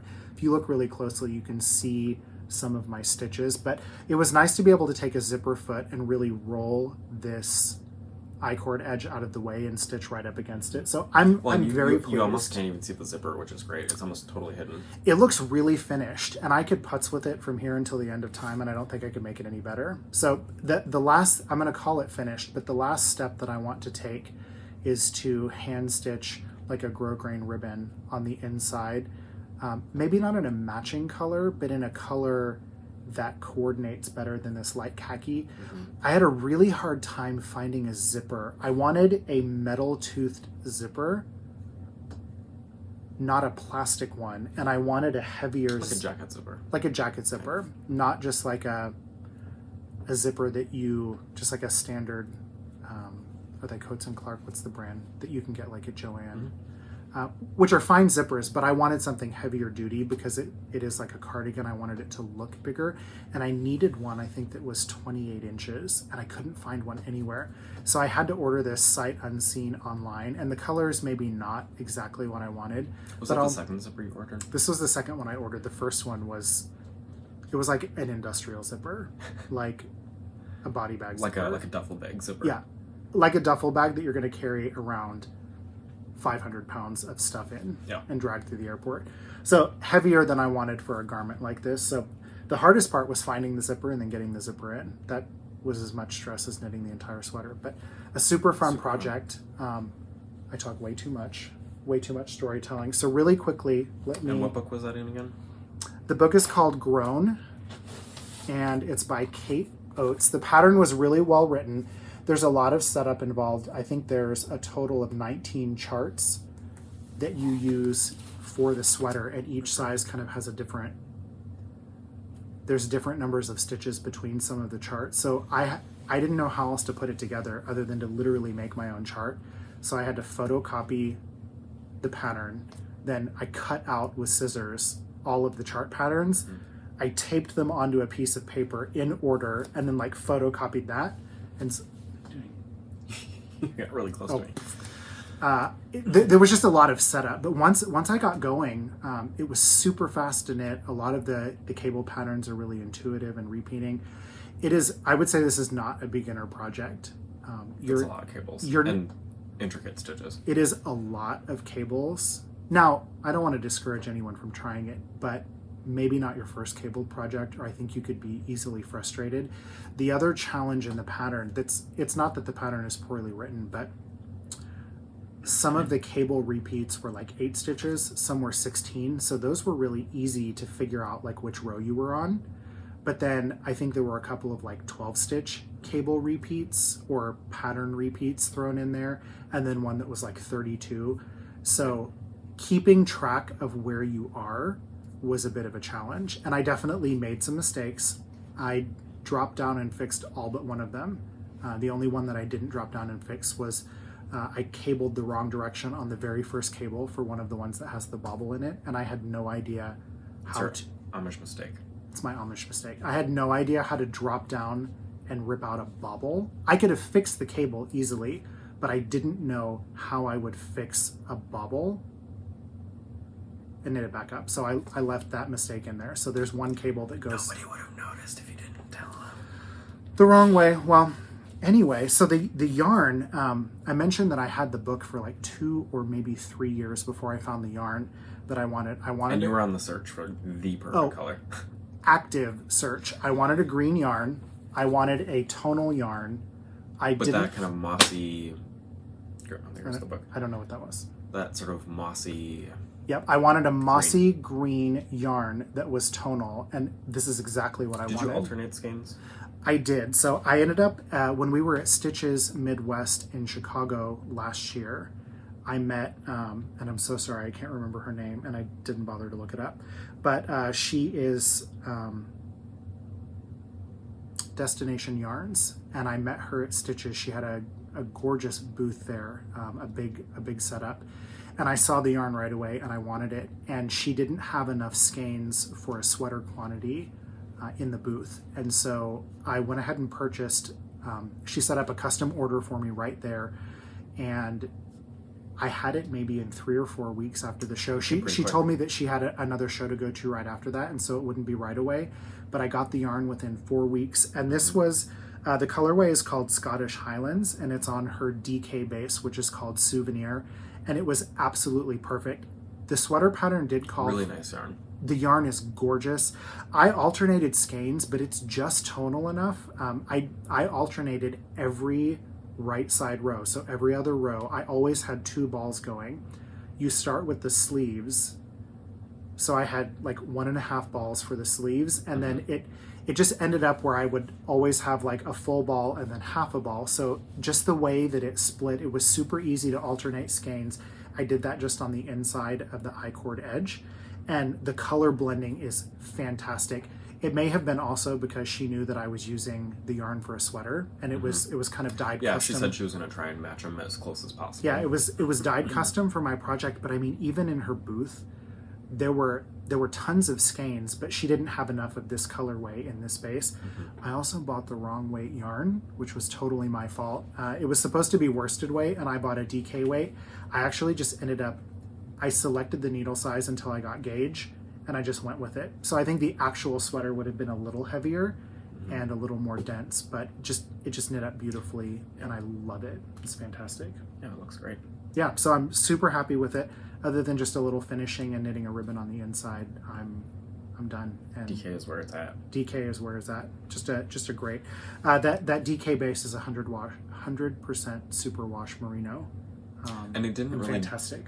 It didn't really grow at all when you blocked it. Some people are worried about superwash becoming stretching. really drapey. Yeah. Now I've not worn this all that could day. Be because it's so cabled. It's fully cabled, so good luck getting it to stretch. And I say that, I mean, funny enough, before it was washed, it would have fit you. And actually, it would fit you now. Probably It'd just be more of like a Gramp style. Probably the sleeves would be a little long, so you'd bunch them up, and it's probably a little long. but it fits you with maybe 5 to 7 inches of positive ease. I would say maybe on me right now, it might have like an inch of positive ease, maybe. It's kind of hard to tell with a fully cabled sweater. But it's flattering. Like, it looks nice still. It fits great, and it's not even to the point where it has negative ease. Like, Right. it's not that tight, but You really have to we stretch it definitely for that. had to stretch it to block it because it's fully cabled. But And you just do that anyways. Well, depending on what the cabled project is, you want to at least let the cables relax when you block it. right, and it blocked up beautifully. It knit up beautifully. The pattern was really well written. The yarn was gorgeous. I don't want to knit another one right now, but I for sure would. Just a great Awesome. pattern and a lot of fun. I guess we'll go into. Do you have works in progress? I have one. Okay. I have one. We as better well. move it along. Yeah. An well, hour and a half. Don't let me. Chatty Cathy over here. Just kidding. So It's a nice break from you talking all the time. The shade. And people say I'm the mean one. I have to be on here before you learn how to edit in a way that makes me look like a monster and you the nice one, because everyone who knows us knows which one of us is the nice one and who's not. I am not a monster. And so I had to get on early enough that you don't know how to edit me to look I am a delight. like a reality star. The Real Housewives. Yeah. So I cast on a project while I was waiting for some yarn to arrive that I purchased, which I'll show in a minute. But it is the Susan Joy shawl. Christina from Chelsea Pearls has made a couple of these, and it's actually written for her yarn. It's written for the cobblestone base, which is a Such a fun base too. yeah, it's a superwash merino. I'm a terrible knitter, so I don't have any of the tags with me. Do you want to grab one? The white over there, top. Fortunately, we live in a yarn store, so let's just get a different one. So it is the cobblestone base, which is a 90% superwash merino, 10% nylon, and it's 438 yards. So technically kind of like a sock weight, but it's got that fun slubby texture and so soft. And I love Christina's colors. So I am knitting this shawl out of the colorway Blue Lagoon, which is a super fun kind of Blue Lagoon, scummy, Yeah, sort of It's kind of a really dark deep. teal. Yeah, it's almost smoky, What dirty. what it looks like It's fun. is a teal that's been over dyed on like a natural brown yarn. Like it has Right, such a yeah. dark, rich Yeah. look. It's really a pretty So color. that's the cobblestone base, and then you can choose to knit it together with mohair. So this is actually the same color on the mohair, Blue Lagoon, which is that 70. It's 72% mohair, 72, 28% silk. Yeah, so again, super soft, super fun. So that's the Blue Lagoon colorway, and I'm doing something a little bit different. So a couple of people that have knit this hold them together, the whole shawl. Some people just knit it with the cobblestone base. I am alternating, and then I'm holding it together in a couple of spots just to kind of combine it and then stretch it out a little bit further so that I can get a bigger shawl, because a lot of people that have knit this have used either 1.5 skeins or 2 full skeins of that yarn to make it a little bit bigger. Plus then you can get all of the tassels on the edge there. Those tassels are a nice, interesting detail. So like I said, I'm alternating the cobblestone with the mohair. So the first little setup section, I did hold both of them together just to kind of tie it together in the cohesive. Tie the colors together. Right, tie the colors together. So it flowed a little bit better from there on. And then one of the next sections, I will also hold them together before I get to the bottom, just to kind of, again, pull it together and make it a little bit more of a cohesive piece. But I'm It's really so liking it so far. interesting to see how at the top, so this is the same colorway in Yes. one base and in another, and just the fibers take up color totally differently, which is very normal for different fiber types, especially when you get into silks Right. and stuff. They take up dye totally differently. But then the combination of the two creates a completely different color. So you have 3 colors that are all totally related, but they're all different, which is really an interesting detail. Yeah, so I'm doing the garter stitch sections in just the cobblestone, and then I guess they would be considered sort of drop stitch sections I'm doing in just the mohair, and then every once in a while I'll knit them together. So you can kind of see there, it's blowing out a little bit, but there's the color. But it's super fun. I think it's pretty close color-wise. It's a little darker in person, I think, than it's showing up. Yeah. But I'm really happy with how it's turning out so far, and I think I'll be able to get a nice size out of it from doing that alternating between the two skeins. It's a lot of fun. I would definitely make it like this again.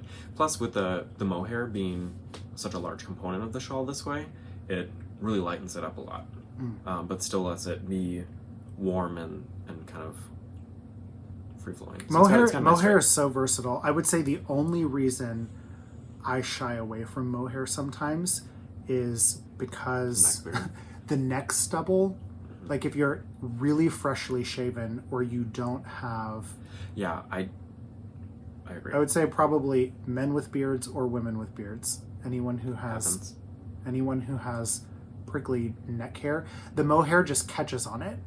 So I tend to not knit with too much mohair for things that I would wear with a bare neck. Now in the winter, if you have like a button-up shirt or a sweater, or you're wearing like a shawl that you can just keep off your neck a little bit, I would have to think about how I would do that with something like a crew neck sweater. But for something like this, it's just so beautiful. That's another reason why I decided to do the alternating, because I didn't want the whole thing mohair. And that way it keeps it a little bit less likely to stick to my neck. It's a problem, especially if you then get hot and sweaty, so you have like sweaty stubble. I will be... It's a real problem up here too. I will be at work, and so my good friend and coworker, we share a cube wall, and so we'll be getting ready to walk to a meeting or whatever, and I will be wearing a shawl or a scarf or something that I've knit, and she'll be like, check your beard, because there will be like little like pills of like where the soft fibers have kind of pilled up a little bit that I have to kind of like pull off before I quit go. But yeah, I love it. This is real talk. That's for you, Ray. But yeah, so that's the Susan Joy shawl out of the Chelsea Luxe in the cobblestone and the mohair base. That's a great pattern. Really fun. Gosh, why do I keep saying fun? I don't know. But it's kind of funny. So we're in almost the peak of summer weather. So it's pretty hot. I mean, it's going to be 91 tomorrow, so I think every peak is fair. Almost every project so far has had mohair in it. Yeah, they're all 100% wool, mohair, heavy winter hats. Yeah. Can we show first? Yeah, I have one work in progress. This is a very productive month in particular. We got a lot of crafting done. Yeah, a lot of crafting done. This is a really fun project bag. It's the only project bag I have right now. This podcast is going to go like 2.5 hours. We have got to shut me up. This is a fun bag from the Fat Squirrel that has the park patches, the national park patches. I love this bag. It's a great size. But I have one project on the needles right now. This is it's another test knit from Matt Akers of Makers Knitting, and I love this project. So this is it's a color work cowl. I will admit I love color work. I am not a really fast or really experienced color work knitter. So we're both English style knitters, so we hold the working yarn. Flick. Yeah. I mostly flick too, but we hold the yarn in our right hand, so our working yarn is in our right hand. When I knit color work, I do two-handed color work, and historically I've held my yarn differently. So I'm actually excited to knit this project because it's forced me to come up with a new way to hold my working yarn in my left hand, which has helped me really go a lot faster and have much more even stitches. So I'm excited to have this. This is another test knit for Matt of Makers Knitting. I believe this pattern, he said, either August or September they're being released. I just cast this on within the last week, so I'm not very far yet. But this is it's a great color work pattern. It's actually a cowl, so it's knit as a tube, and then you knit the full length of the cowl, and then do a half twist and seam them together in the end. So it's going to be really nice and warm. It'll look like this when it's finished, but it's not a cowl like this that you put your head through. It's one that's knit as a tube and then will be worn flat, but there's a half twist in it when it gets seamed together. I love Matt for not making me do a provisional cast on, which was really nice. I do not love Matt for then making me mattress stitch all of this together in the end. So it's a trade-off. I don't know if it weren't a test knit, because it is, I'm going to knit it exactly how it was written. If it weren't a test knit, I would really have to think which one is worse, doing a provisional cast on, which is just putsy, and I don't love them. But then you don't have, it's easier to, I guess at that point you have to do a Kitchener stitch, which I don't mind doing, but that's a lot of Kitchener. So these are just normal challenges. Definitely 6 of one, half a dozen of the other. Exactly. Definitely not a complaint for Matt's pattern. So if you don't like to do provisional cast on and you like mattress stitching, it'll just have a little seam in the middle. But this is it's a great pattern. It's interesting because the pattern itself kind of creates, like, you see one section in the chart repeated. So it's these diamonds that you have, and then the edge of the chart is kind of where my fingers are. What happens is you're knitting this section, but then it creates in the opposite rows the other repeat. So you end up with twice as many diamonds as you realize that you're knitting, which is just a really fun, if I say fun one more time, I'm going to strangle myself. It's just an entertaining, interesting, whatever, creative way to get more pattern for your money there. I caught a lot of flack for saying super fun too many times last. I'll blame it on you then. So this everything's fun. Knitting's fun. This pattern uses 3 yarns. It calls for a DK weight as the, what you could call the lighter color here. So this kind of light blue. It's like the main color. Sure, the main color. This light blue that I would actually kind of call that the contrast. I don't know. I should probably look at the pattern, but the lighter color is a DK, or calls for a DK weight yarn. The darker color, which is your second color, calls for a fingering weight held double with mohair, so that creates a DK. I'm so excited about this. As my lighter color, this is a Malabrigo Rios, which is technically a worsted weight yarn. It's technically not a DK, but for anybody who knits with worsted and DK, in many situations they're very much the same and kind of interchangeable. I actually found this to be a better fit. I started knitting it with a different DK at first, and with my hand spun, which I'll talk about in a second, and the mohair together, I felt like the weights of the yarn were a little bit unbalanced, and I wasn't happy with the fabric. So I actually ripped it out after a pattern repeat and switched colors and yarns. So I went from a DK to a worsted, and I'm using this Malabrigo in the colorway. And the Rios is a really good something. To me, it's one of my favorite kind of budget-friendly, still indie dyed yarns, because a ball of it, which is I think 210 yards. Do you have the tag? No. It's like $15. So yeah, I mean, that's still, and it's very all budget hand-dyed. friendly. And really nice yarn. Kettle dyed, so you get that tonality, which you don't see too much in the project because of the mohair, but you can see some of the variants, like there's some darker bits, some lighter bits. But generally, the Malabrigo is consistent enough that you don't even have to alternate skeins a lot. Depending on which color it is. Some of them are more tonal than others. So I'm using this lighter blue in the colorway something. Cosmos, thank you. Hi, I've never done this before. Hi. And what was great, so I had one skein of this, and I got this from my local yarn store, just a couple minutes away. So we realized that you were going to run out. We think I'm going to. We don't actually know what's going to happen because it's a test knit, and I am changing from a worsted to a DK. Again, who actually reads through their entire knitting pattern? This is real life, Matt. You're welcome. At work, we have a lot of research and development, and we learn, the scientists do things how they're supposed to, and when we put things in customers' hands, they do everything you tell them not to do. So I am just doing what everyone will do anyway, which is ignore recommendations in the pattern and not read the pattern, and I promise I'm reading the pattern, Matt. So I reached out to the local yarn store owner, who's a friend of mine, Pam, and she went into the store, and so they're closed to public right now because of COVID, and they have a lot of safety precautions set up. So you have to wear a mask in the store, you have to set up an appointment, and so she was really great. She went in and checked to see if they had more of this yarn to begin with, because I bought it right before COVID hit. And then she said, yeah, absolutely, like if you want to come in, just let me know a time that works for you, and then we can go through and see what matches the project best and if the yarns are what you're looking for. And so I did that and picked that up just the other day. But anywho, it's a great color. The color, so I'll keep talking, sorry guys. I'm using this, I don't know if you're going to be able to see the it's almost like a heathered. Let's see if we can get it close. There we go. It's not focusing. So this is hand spun that I spun myself.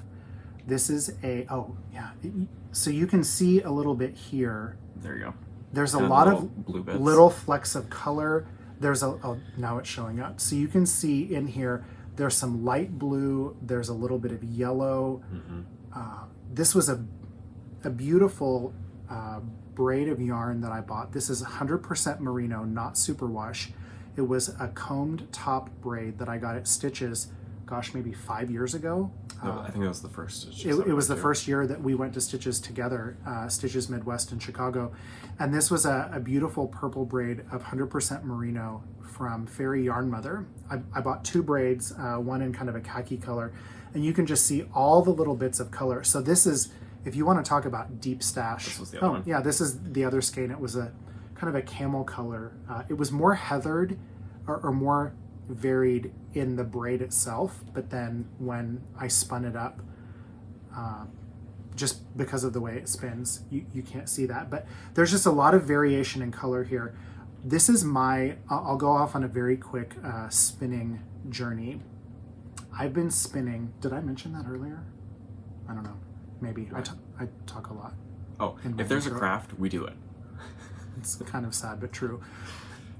I've been spinning for maybe 6 or 7 years, so not a really long time. I have a beautiful spinning wheel. I have a Shacked Matchless in cherry.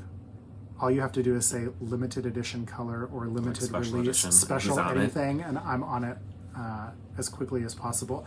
But I have a beautiful spinning wheel that I love very much. My new default spinning weight my default fiber weight is like, it could practically be sewing thread, and I don't know why, and I love it so much. But you can see this is a fingering, it's almost a light fingering weight yarn. This was a 115 gram braid, so just a little bit over 4 ounces. And this is a 3-ply yarn that I spun. It's a 3-ply fingering weight. And a traditional 3-ply. This cake is a traditional 3-ply. So for those of you who are spinners, I did a little bit of an experiment here, and I spun most of the braid as a traditional 3-ply. So I was spinning my single onto 3 different bobbins, and then it's a true 3-ply in the end. That was this, and it's 460 yards. So if that tells you what I spun, my 1,400 yard single. It's like thread. 3 of them together makes So that's these. your default yarn. Yep.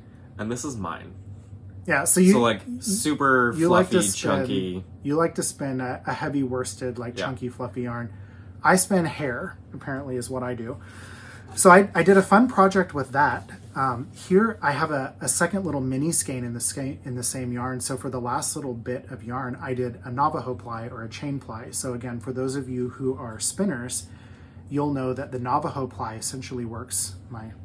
You were drifting out. Am I off my mark? I'm just leaving. It's a long time to be sitting here. Sorry guys, if you're still with us, I will never be invited back.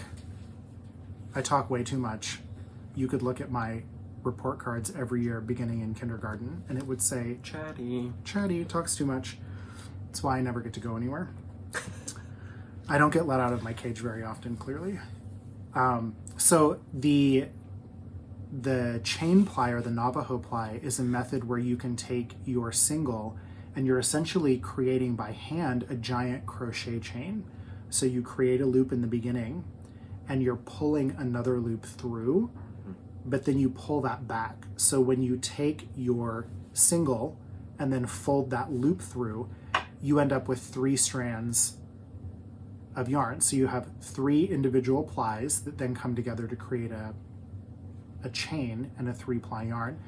And this yarn that I showed a couple podcasts ago, that's where I was talking also about that 3-ply technique, or that chain ply technique. The benefit to that is you have one continuous ply, or you can have one continuous ply, and you get longer colorways. So a lot of people don't like hand spun yarn. So this is another example of a chain ply that I did, where you get long repeats. Or an opportunity where you would want to use a chain ply. Right, where you may want to preserve large sections of color, like I did here. When you do a traditional 3-ply, you end up with typically like a barber pole effect, especially if you have a lot of color variation in your fiber. So a lot of people either don't like hand spun for this reason, or they don't know what to do with hand spun for this reason, because you end up with so much color variation. So I did a fun experiment. Most of it is just a traditional 3-ply, and the rest of it is chain plied or Navajo plied.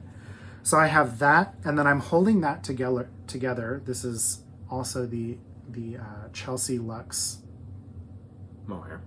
mohair. So this is the 3rd time we've seen this. This podcast is unintentionally sponsored by Chelsea Pearls yarn. Chelsea yarn. Chelsea Luxe yarn? Chelsea Luxe. Christina. Yeah. Christina. We're going to call it COVID shopping. Kayla bought a lot of yarn. Yeah.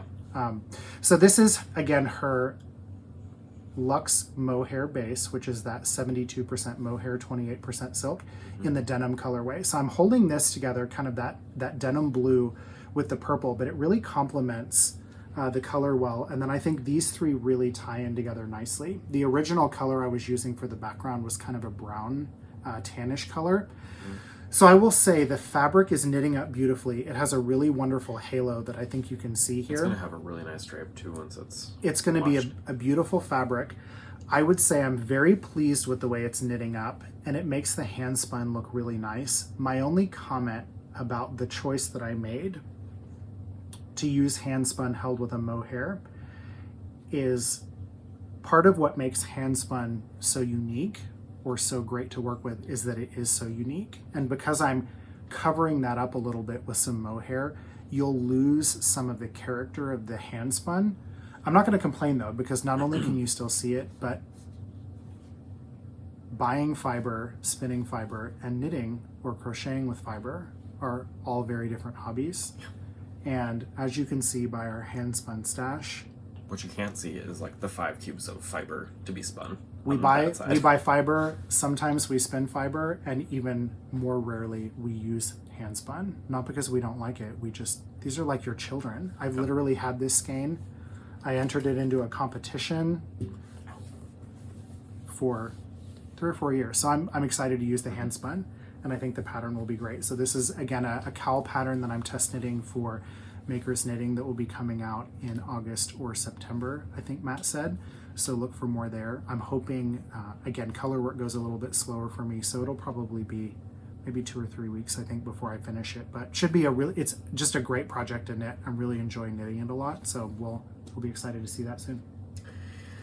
And then, brace yourselves. I've been swatching. What? For some sweaters. The first one I knit a swatch for is for the Gramps cardigan by Tin Can Knits. Super fun pattern. Comes in about 1.5 million sizes. So that's the Gramps cardigan by Tin Can Knits. And so I'm going to be knitting mine out of this amazing Maria & Co. wool goods.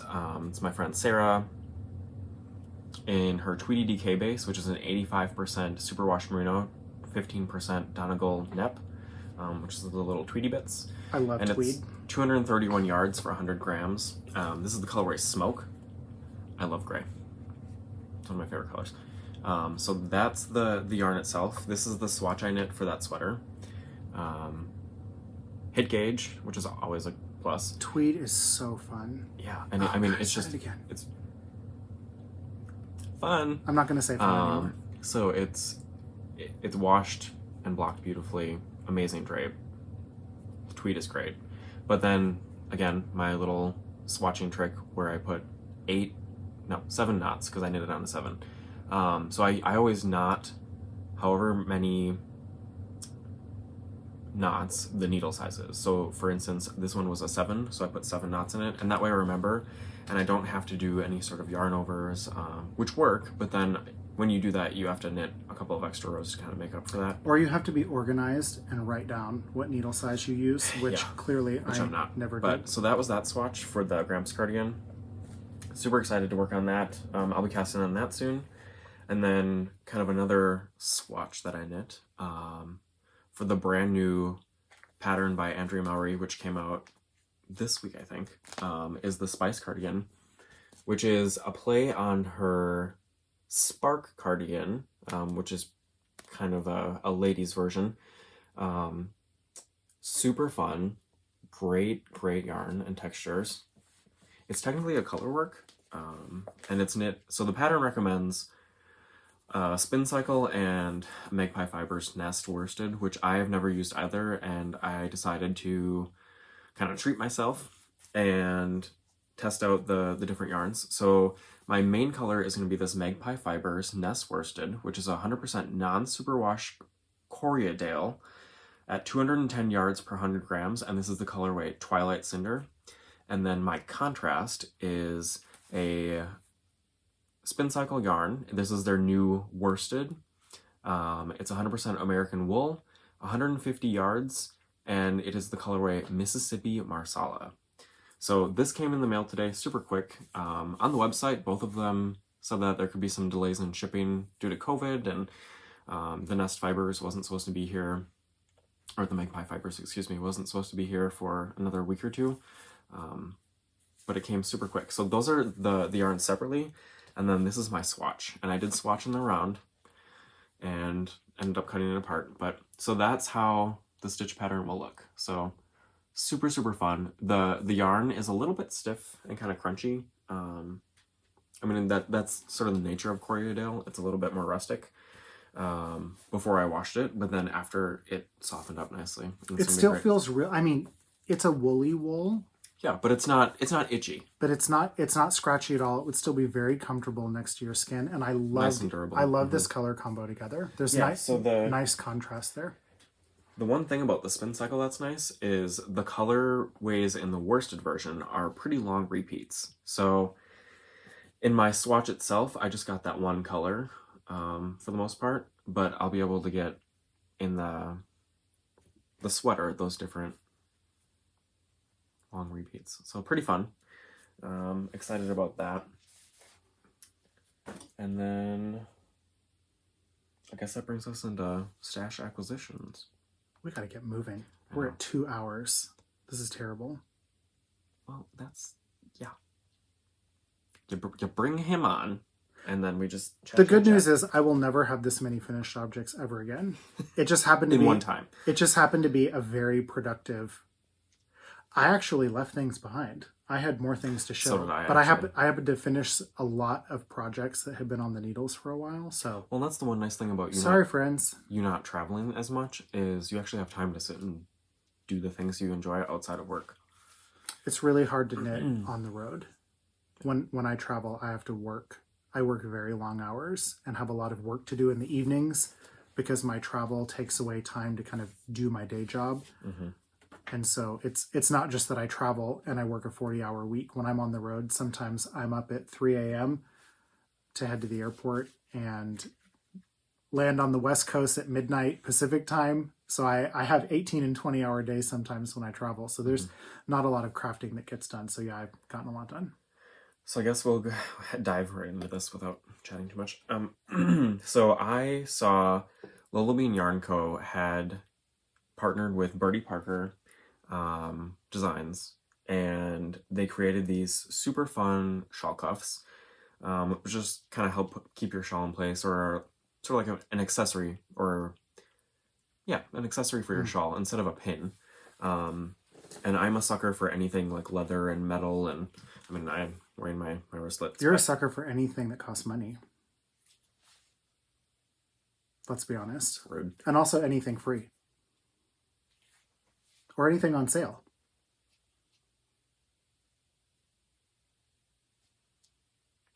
this is the last time he's on. Probably. Just kidding. It's been nice knowing everyone. Bye.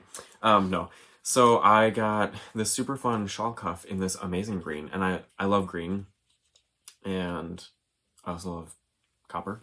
So you can pick which metal you want, either sterling silver, brass, or copper. So I decided to go with the copper and the green. Bearded Parker also has a bunch of fun like bracelets and other doodads. She's got great products. Yeah. A lot of fun leather. I said fun again. A lot of leather products. She does a lot of jewelry. In a ton of colors. Mixes in metals. So just really versatile. And there's a knit version with the stockinette stitch, and then there's also a crochet version. So I primarily knit, so I got the knit, but that just goes around a shawl and snaps, and came in this super fun. There, I said fun. It's rubbing off. It's you. Came in this great container. But yeah, really enjoy it. So thanks, Lola Bean, Adela. She's great. This is her card. It's just a nice accessory for a shawl. Well, and it's a great way to support makers and not buy more yarn that I don't need, which is the problem. Let me show this really quickly, just since we're talking Bearded Parker.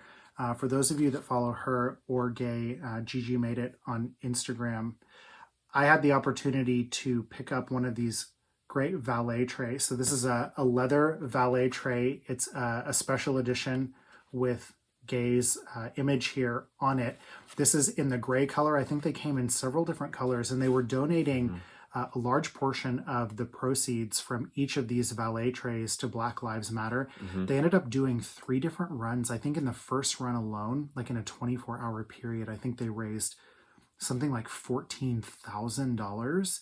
And they did awesome. It 2 more times to raise a total of $30,000. That's $30,000 that was donated to Black Lives Matter. So not only a really nice leather tray that has some fun metal rivets on it, but also something that is supporting small businesses and also supporting charity. So I was really and makers of color. Yeah, makers of color again, right. People who support makers of color, people who are interested in being activists for human rights of people of color, just everyone in general, and really good, generous people. So I was very excited to get this valet tray. It's a nice over-dyed gray leather, has a nice image on it, and will probably be stolen.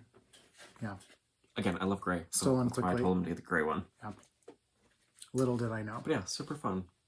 Great for like notions or whatever. Yeah, nice to put notion stitch markers. I feel like it will probably live on the coffee table next to our... Or maybe the sewing table. Next to our rope tray that we got from Kathy of Whatnot. Yeah. We're always... I feel like there's stitch markers everywhere, all over this house. Oh, I mean...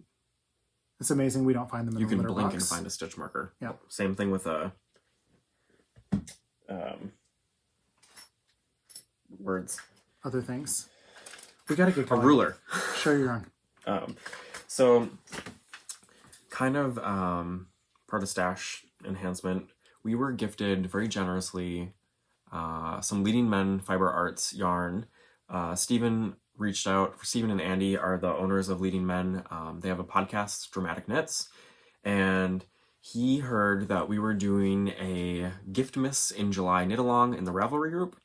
And that runs from July through September, and the idea is to kind of get a jump start on gifts and projects that you're making for other people or even yourself, because I know that I tend to wait until like the 11th hour, and then you're up at like midnight knitting furiously on Christmas Eve trying to get stuff steam locked and ready to go for Christmas, right. Or wrapping things still on the needles and saying I'll finish that later. So really it was kind of a selfish way to get me to get kickstarted on gifts, but he donated some really amazing yarn that's kind of holiday themed, which is super fun. But there's the 3 skeins. So these are going to be giveaway prizes for that group, that drawing. And this one here is the Winter Wonderland colorway on their Soliloquy base, which is a superwash BFL. So that's super fun. Gotta stop saying that. This is their Show Stealer base, and this is Christmas at Green Gables. This is these 2 are such great. I mean, they're all great colors.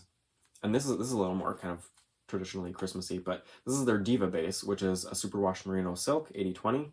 I'll meet you by the mistletoe. So those are really awesome gifts that Stephen reached out and donated for us. Definitely check out their shop and their podcast. Amazing yarns. If you don't know Leading Men, I was thinking back. This is, first of all, a very big thank you. This is so generous for you to send, and we love it. We've met Stephen and Andy several times at Stitches, and I was thinking back to the first time I purchased their yarn, and it's probably been maybe, I mean, before I even lived in Wisconsin, I was still living in Tennessee at the time. I purchased yarn and fiber. One of the very first braids of fiber that I ever spun came from Leading Men. So they have beautiful, beautiful yarns in a lot of great bases, really nice products, and we're super excited to have those as giveaways. So thank you very much. It was very generous and just gorgeous yarns in 3 different bases. So really, really nice to get to see their yarns and colorways. I admit I want to steal one for sure. I think I might keep this one. Yeah, maybe. We'll see. We'll see. That one in particular. They were generously donated for giveaway prizes, so we want to share the love. It's not like we don't have enough here. Right? We have a problem.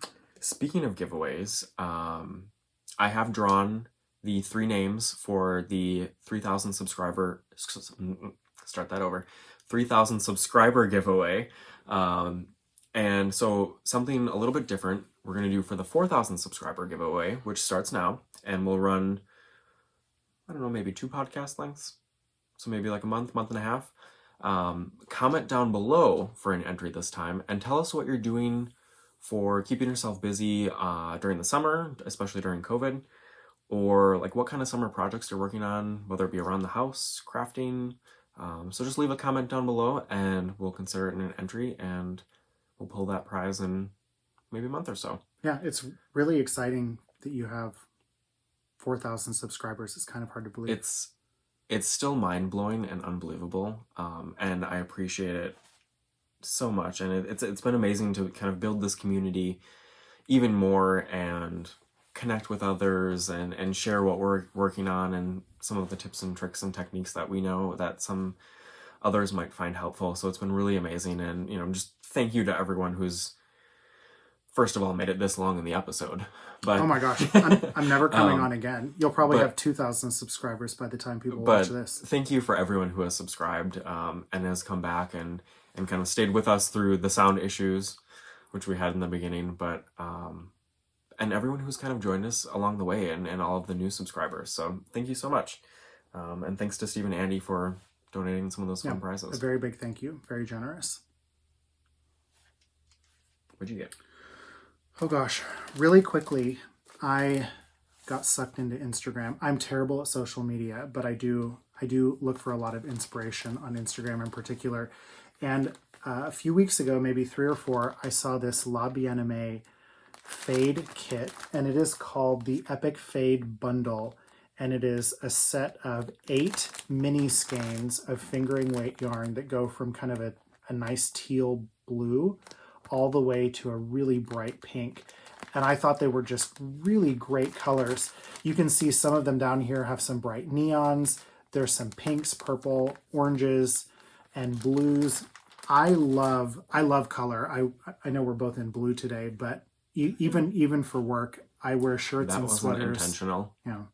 I wear shirts and sweaters in every color. I wear every color in the rainbow from pastels to jewel tones. Actually, I don't own a single thing that's black. I have one black tie and black shoes, but the darkest I ever go is like a charcoal gray. I love a lot of gray, but I tend to wear a lot of colors, especially jewel tones. That's just something that I enjoy. But so what I was thinking, I was inspired by Jody Brown from the Grocery Girls, and she knit, I can't remember if it was the Cozy Classic Raglan or the Super Simple Summer Sweater, but she knit one of those 2 in a gray base, and I think she had a mini kit from Tanis Fiber Arts that was in kind of a fade that she used as a colored yoke that she added into the sweater. So I'm thinking about doing the same thing. I don't think I was going to do this one. I think I was going to do the bluer darker one. But we have some great plucky, or maybe the brighter blue. Is this the brighter blue? Oh, never mind. I don't know what I'm talking about. now that I get it out, I don't know if that's what I want to do, but I'm thinking that I'll knit a DK or worsted weight sweater and incorporate this mini set into the yoke. I think it would just be really nice. This set has a total, there's 8 different colors, and I want to say it's like 900 yards. It's in here somewhere. But there's quite a bit of yarn here. So it would be more than a full skein of fingering weight if I wanted to double it up and make a DK sweater. Or pair it with a worsted. So I think that's what I'm going to do. So that's my only acquisition that I'm going to share today. I've been much better. I'm terrible at acquiring things. Buy yarn and goodies all the time. You're a stress shopper. I don't need to be stressed out to buy stuff. Your shopping stresses me out. How about that? I pay my bills. So I guess the last thing that we have to share is the Etsy shop news. We have a shop update, which is going live today. It will be live probably by the time this podcast is up and airing. But just a little bit of shop administration news. We were able to raise $137 with your match and what the shop raised for the Fierce New York City organization, which is an organization that helps support, educate, and lift up people of color in the LGBTQ community, specifically people of youth. It's a great community resource and a community center there. So it was really great that we were able to donate $137 for that. So that's super awesome. The charity for this month and this shop update is going to be the First Nations COVID-19 Relief Fund. The First Nations is a organization that helps American Indians, Alaskan Natives, and Native Hawaiian communities, and has specifically created a fund to help support those communities and different tribes and regions. There's 120 different tribal regions, I believe, that they've been donating to for COVID relief. So we want to help support them and the Native American and Native populations as well. They're really being hit hard right now, especially during COVID, just because of other constraints that they face due to being a marginalized group, which is unfortunate. So we're again trying to help lift and raise and support other groups that sometimes might be overlooked, unfortunately. But so that's our charity of choice for this shop update and this month. And you can check them out at firstnations.org and see what they're all about and everything that they do to help support. You can put a link in the show notes.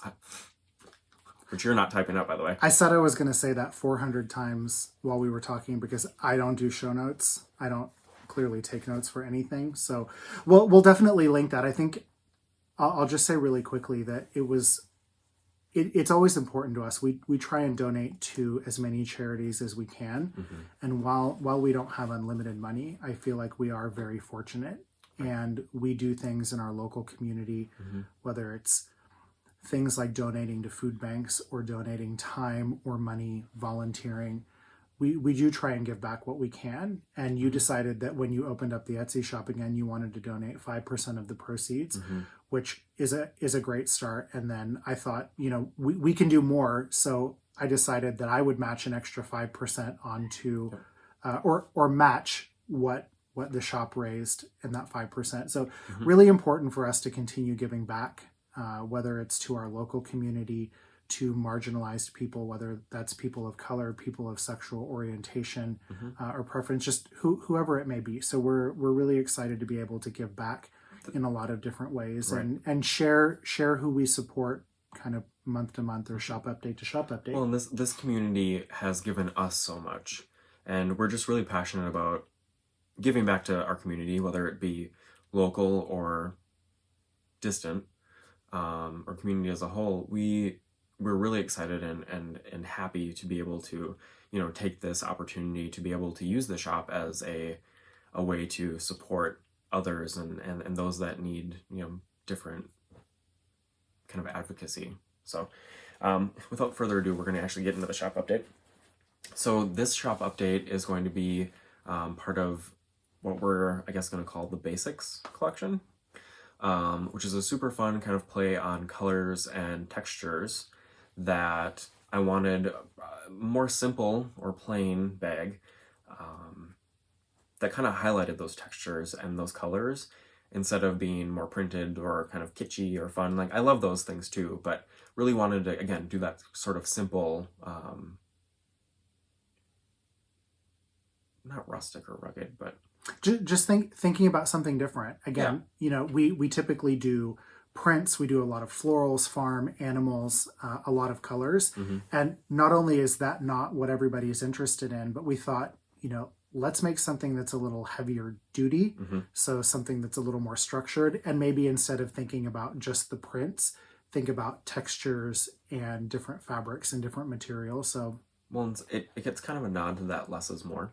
Yeah, sometimes less is more. So this was a really great idea that I think you'll like. So we are going to have the sock, which is this size here, and that typically holds a 1 to 2 skein project. So great for hats, mittens, socks, really anything you would probably. I mean, I wouldn't try and squeeze more than 2 skeins in there, 100-gram skeins. But so that's the sock weight. And that's in the yellow color. I mean, this is a full skein of DK next to it. So you could for sure fit 2 in there comfortably. And it's out of a really great linen blend top and then a nice heavy duty canvas bottom. And so we've got the linen zipper pull, kind of a great little pop of color that matches the zipper and the base of the bag in the inside of the handle. And again, they're all lined with the unbleached muslin. So just super simple, makes things easier to see and dig around in there. So 3 different textures. There's the texture of the muslin on the inside, this beautiful yarn dyed linen that has a lot of fun texture and color to it.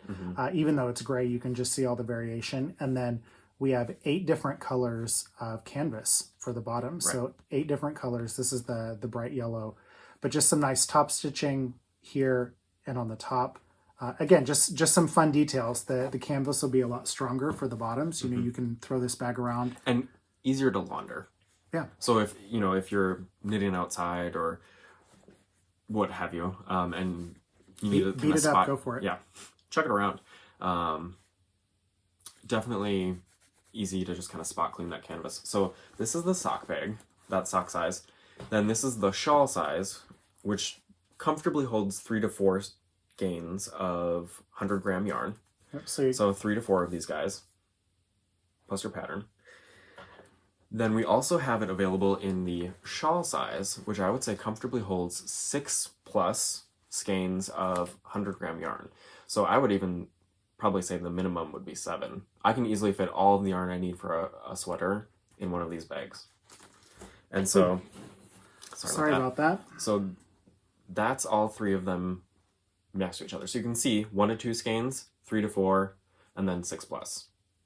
So this is in the yellow color, and we'll have all 3 sizes available in all 8 colors. So there's the yellow. Then we've got it in a coffee chocolate colored brown, again, with matching handle and zipper. A really great kind of blackberry purple. Are blackberries purple? This is kind of an, I call this like an eggplant or aubergine. Okay, well now someone's getting fancy. I don't know about blackberries. Have you ever squished a blackberry and gotten it on you? That is. Okay, we'll call it eggplant. A squished blackberry. Whatever. So then a nice kind of deep red, what would you like to call that? Picasso. Enough of you. So, and then we also have it in kind of a khaki sand color. I really like this one. Mm-hmm.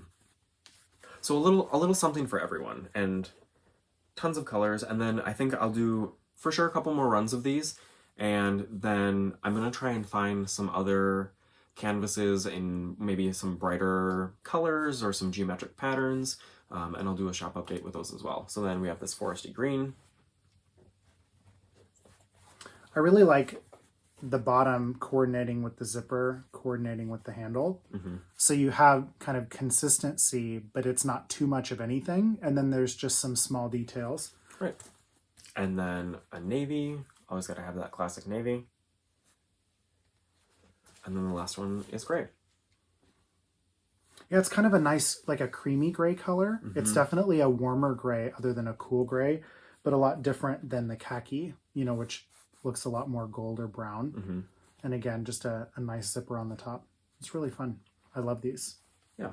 So we have, let's show these off, all of these colors that will be available in the shop in this round. And then, like I said, there's the 3 separate sizes. So yeah, pretty fun. Really excited with how these turned out. The textures alone in the fabrics are kind of what make these bags. Super great. And those will be in the shop today, Saturday, July 25th. You're going to be really busy for the next 2 hours. I know. Especially since this podcast is almost 2.5 hours. Is that all I've got? I think we've covered everything. I think so. You can find us on Ravelry, Instagram, and YouTube as The Bearded Purl. If you want to reach out, feel free to send a message, a comment, an email. Happy to respond. It might take a little while, but I try to respond to everyone and to listen to those comments. And yeah, it's been a lot of fun. And now that his fan base gets to see Justin in real life. Fan base? Oh, there are so many people that commented, when do we get to see Justin? When do we get to meet Justin? Well, there you are. Check. I'll never be invited back ever again. So it's been nice to meet everybody. Happy knitting, happy crocheting, sewing, spinning, fibering. We'll just have to trim your stories a bit. I'm just kidding. Rude. If I disappear unexpectedly, this is where you look. I don't know. Depends on how much longer COVID is gonna keep us together at home alone. Yeah, before you push me down the stairs. Before there's a Carol Baskin type situation on our hands. All right. Just well, kidding. On that note, I hope everybody has a great week. I may or may not see you again in the future. So if I don't, it's been fun one time. If I don't get invited back. You'll be on. You'll be on. Otherwise, take care, stay safe. Please wear a mask and protect yourself and protect others. And do what you can to stay sane. A big thank you to everybody who is out there every day, an essential employee, putting themselves at risk. I definitely have a lot of coworkers that are out in front of people every single day. So we're thinking about all of you, hoping to give some money back to people who need it during these difficult times. And thank you for being with us during all of our fiber and craft and home adventures. We'll keep you posted. We may be giving away free chipmunks coming up. Maybe we have even plenty of those. Maybe even a cat or two or a half-eaten potato. So you never know what you might get. All right. Thanks, everybody. Thanks so much. Have a great week. Bye.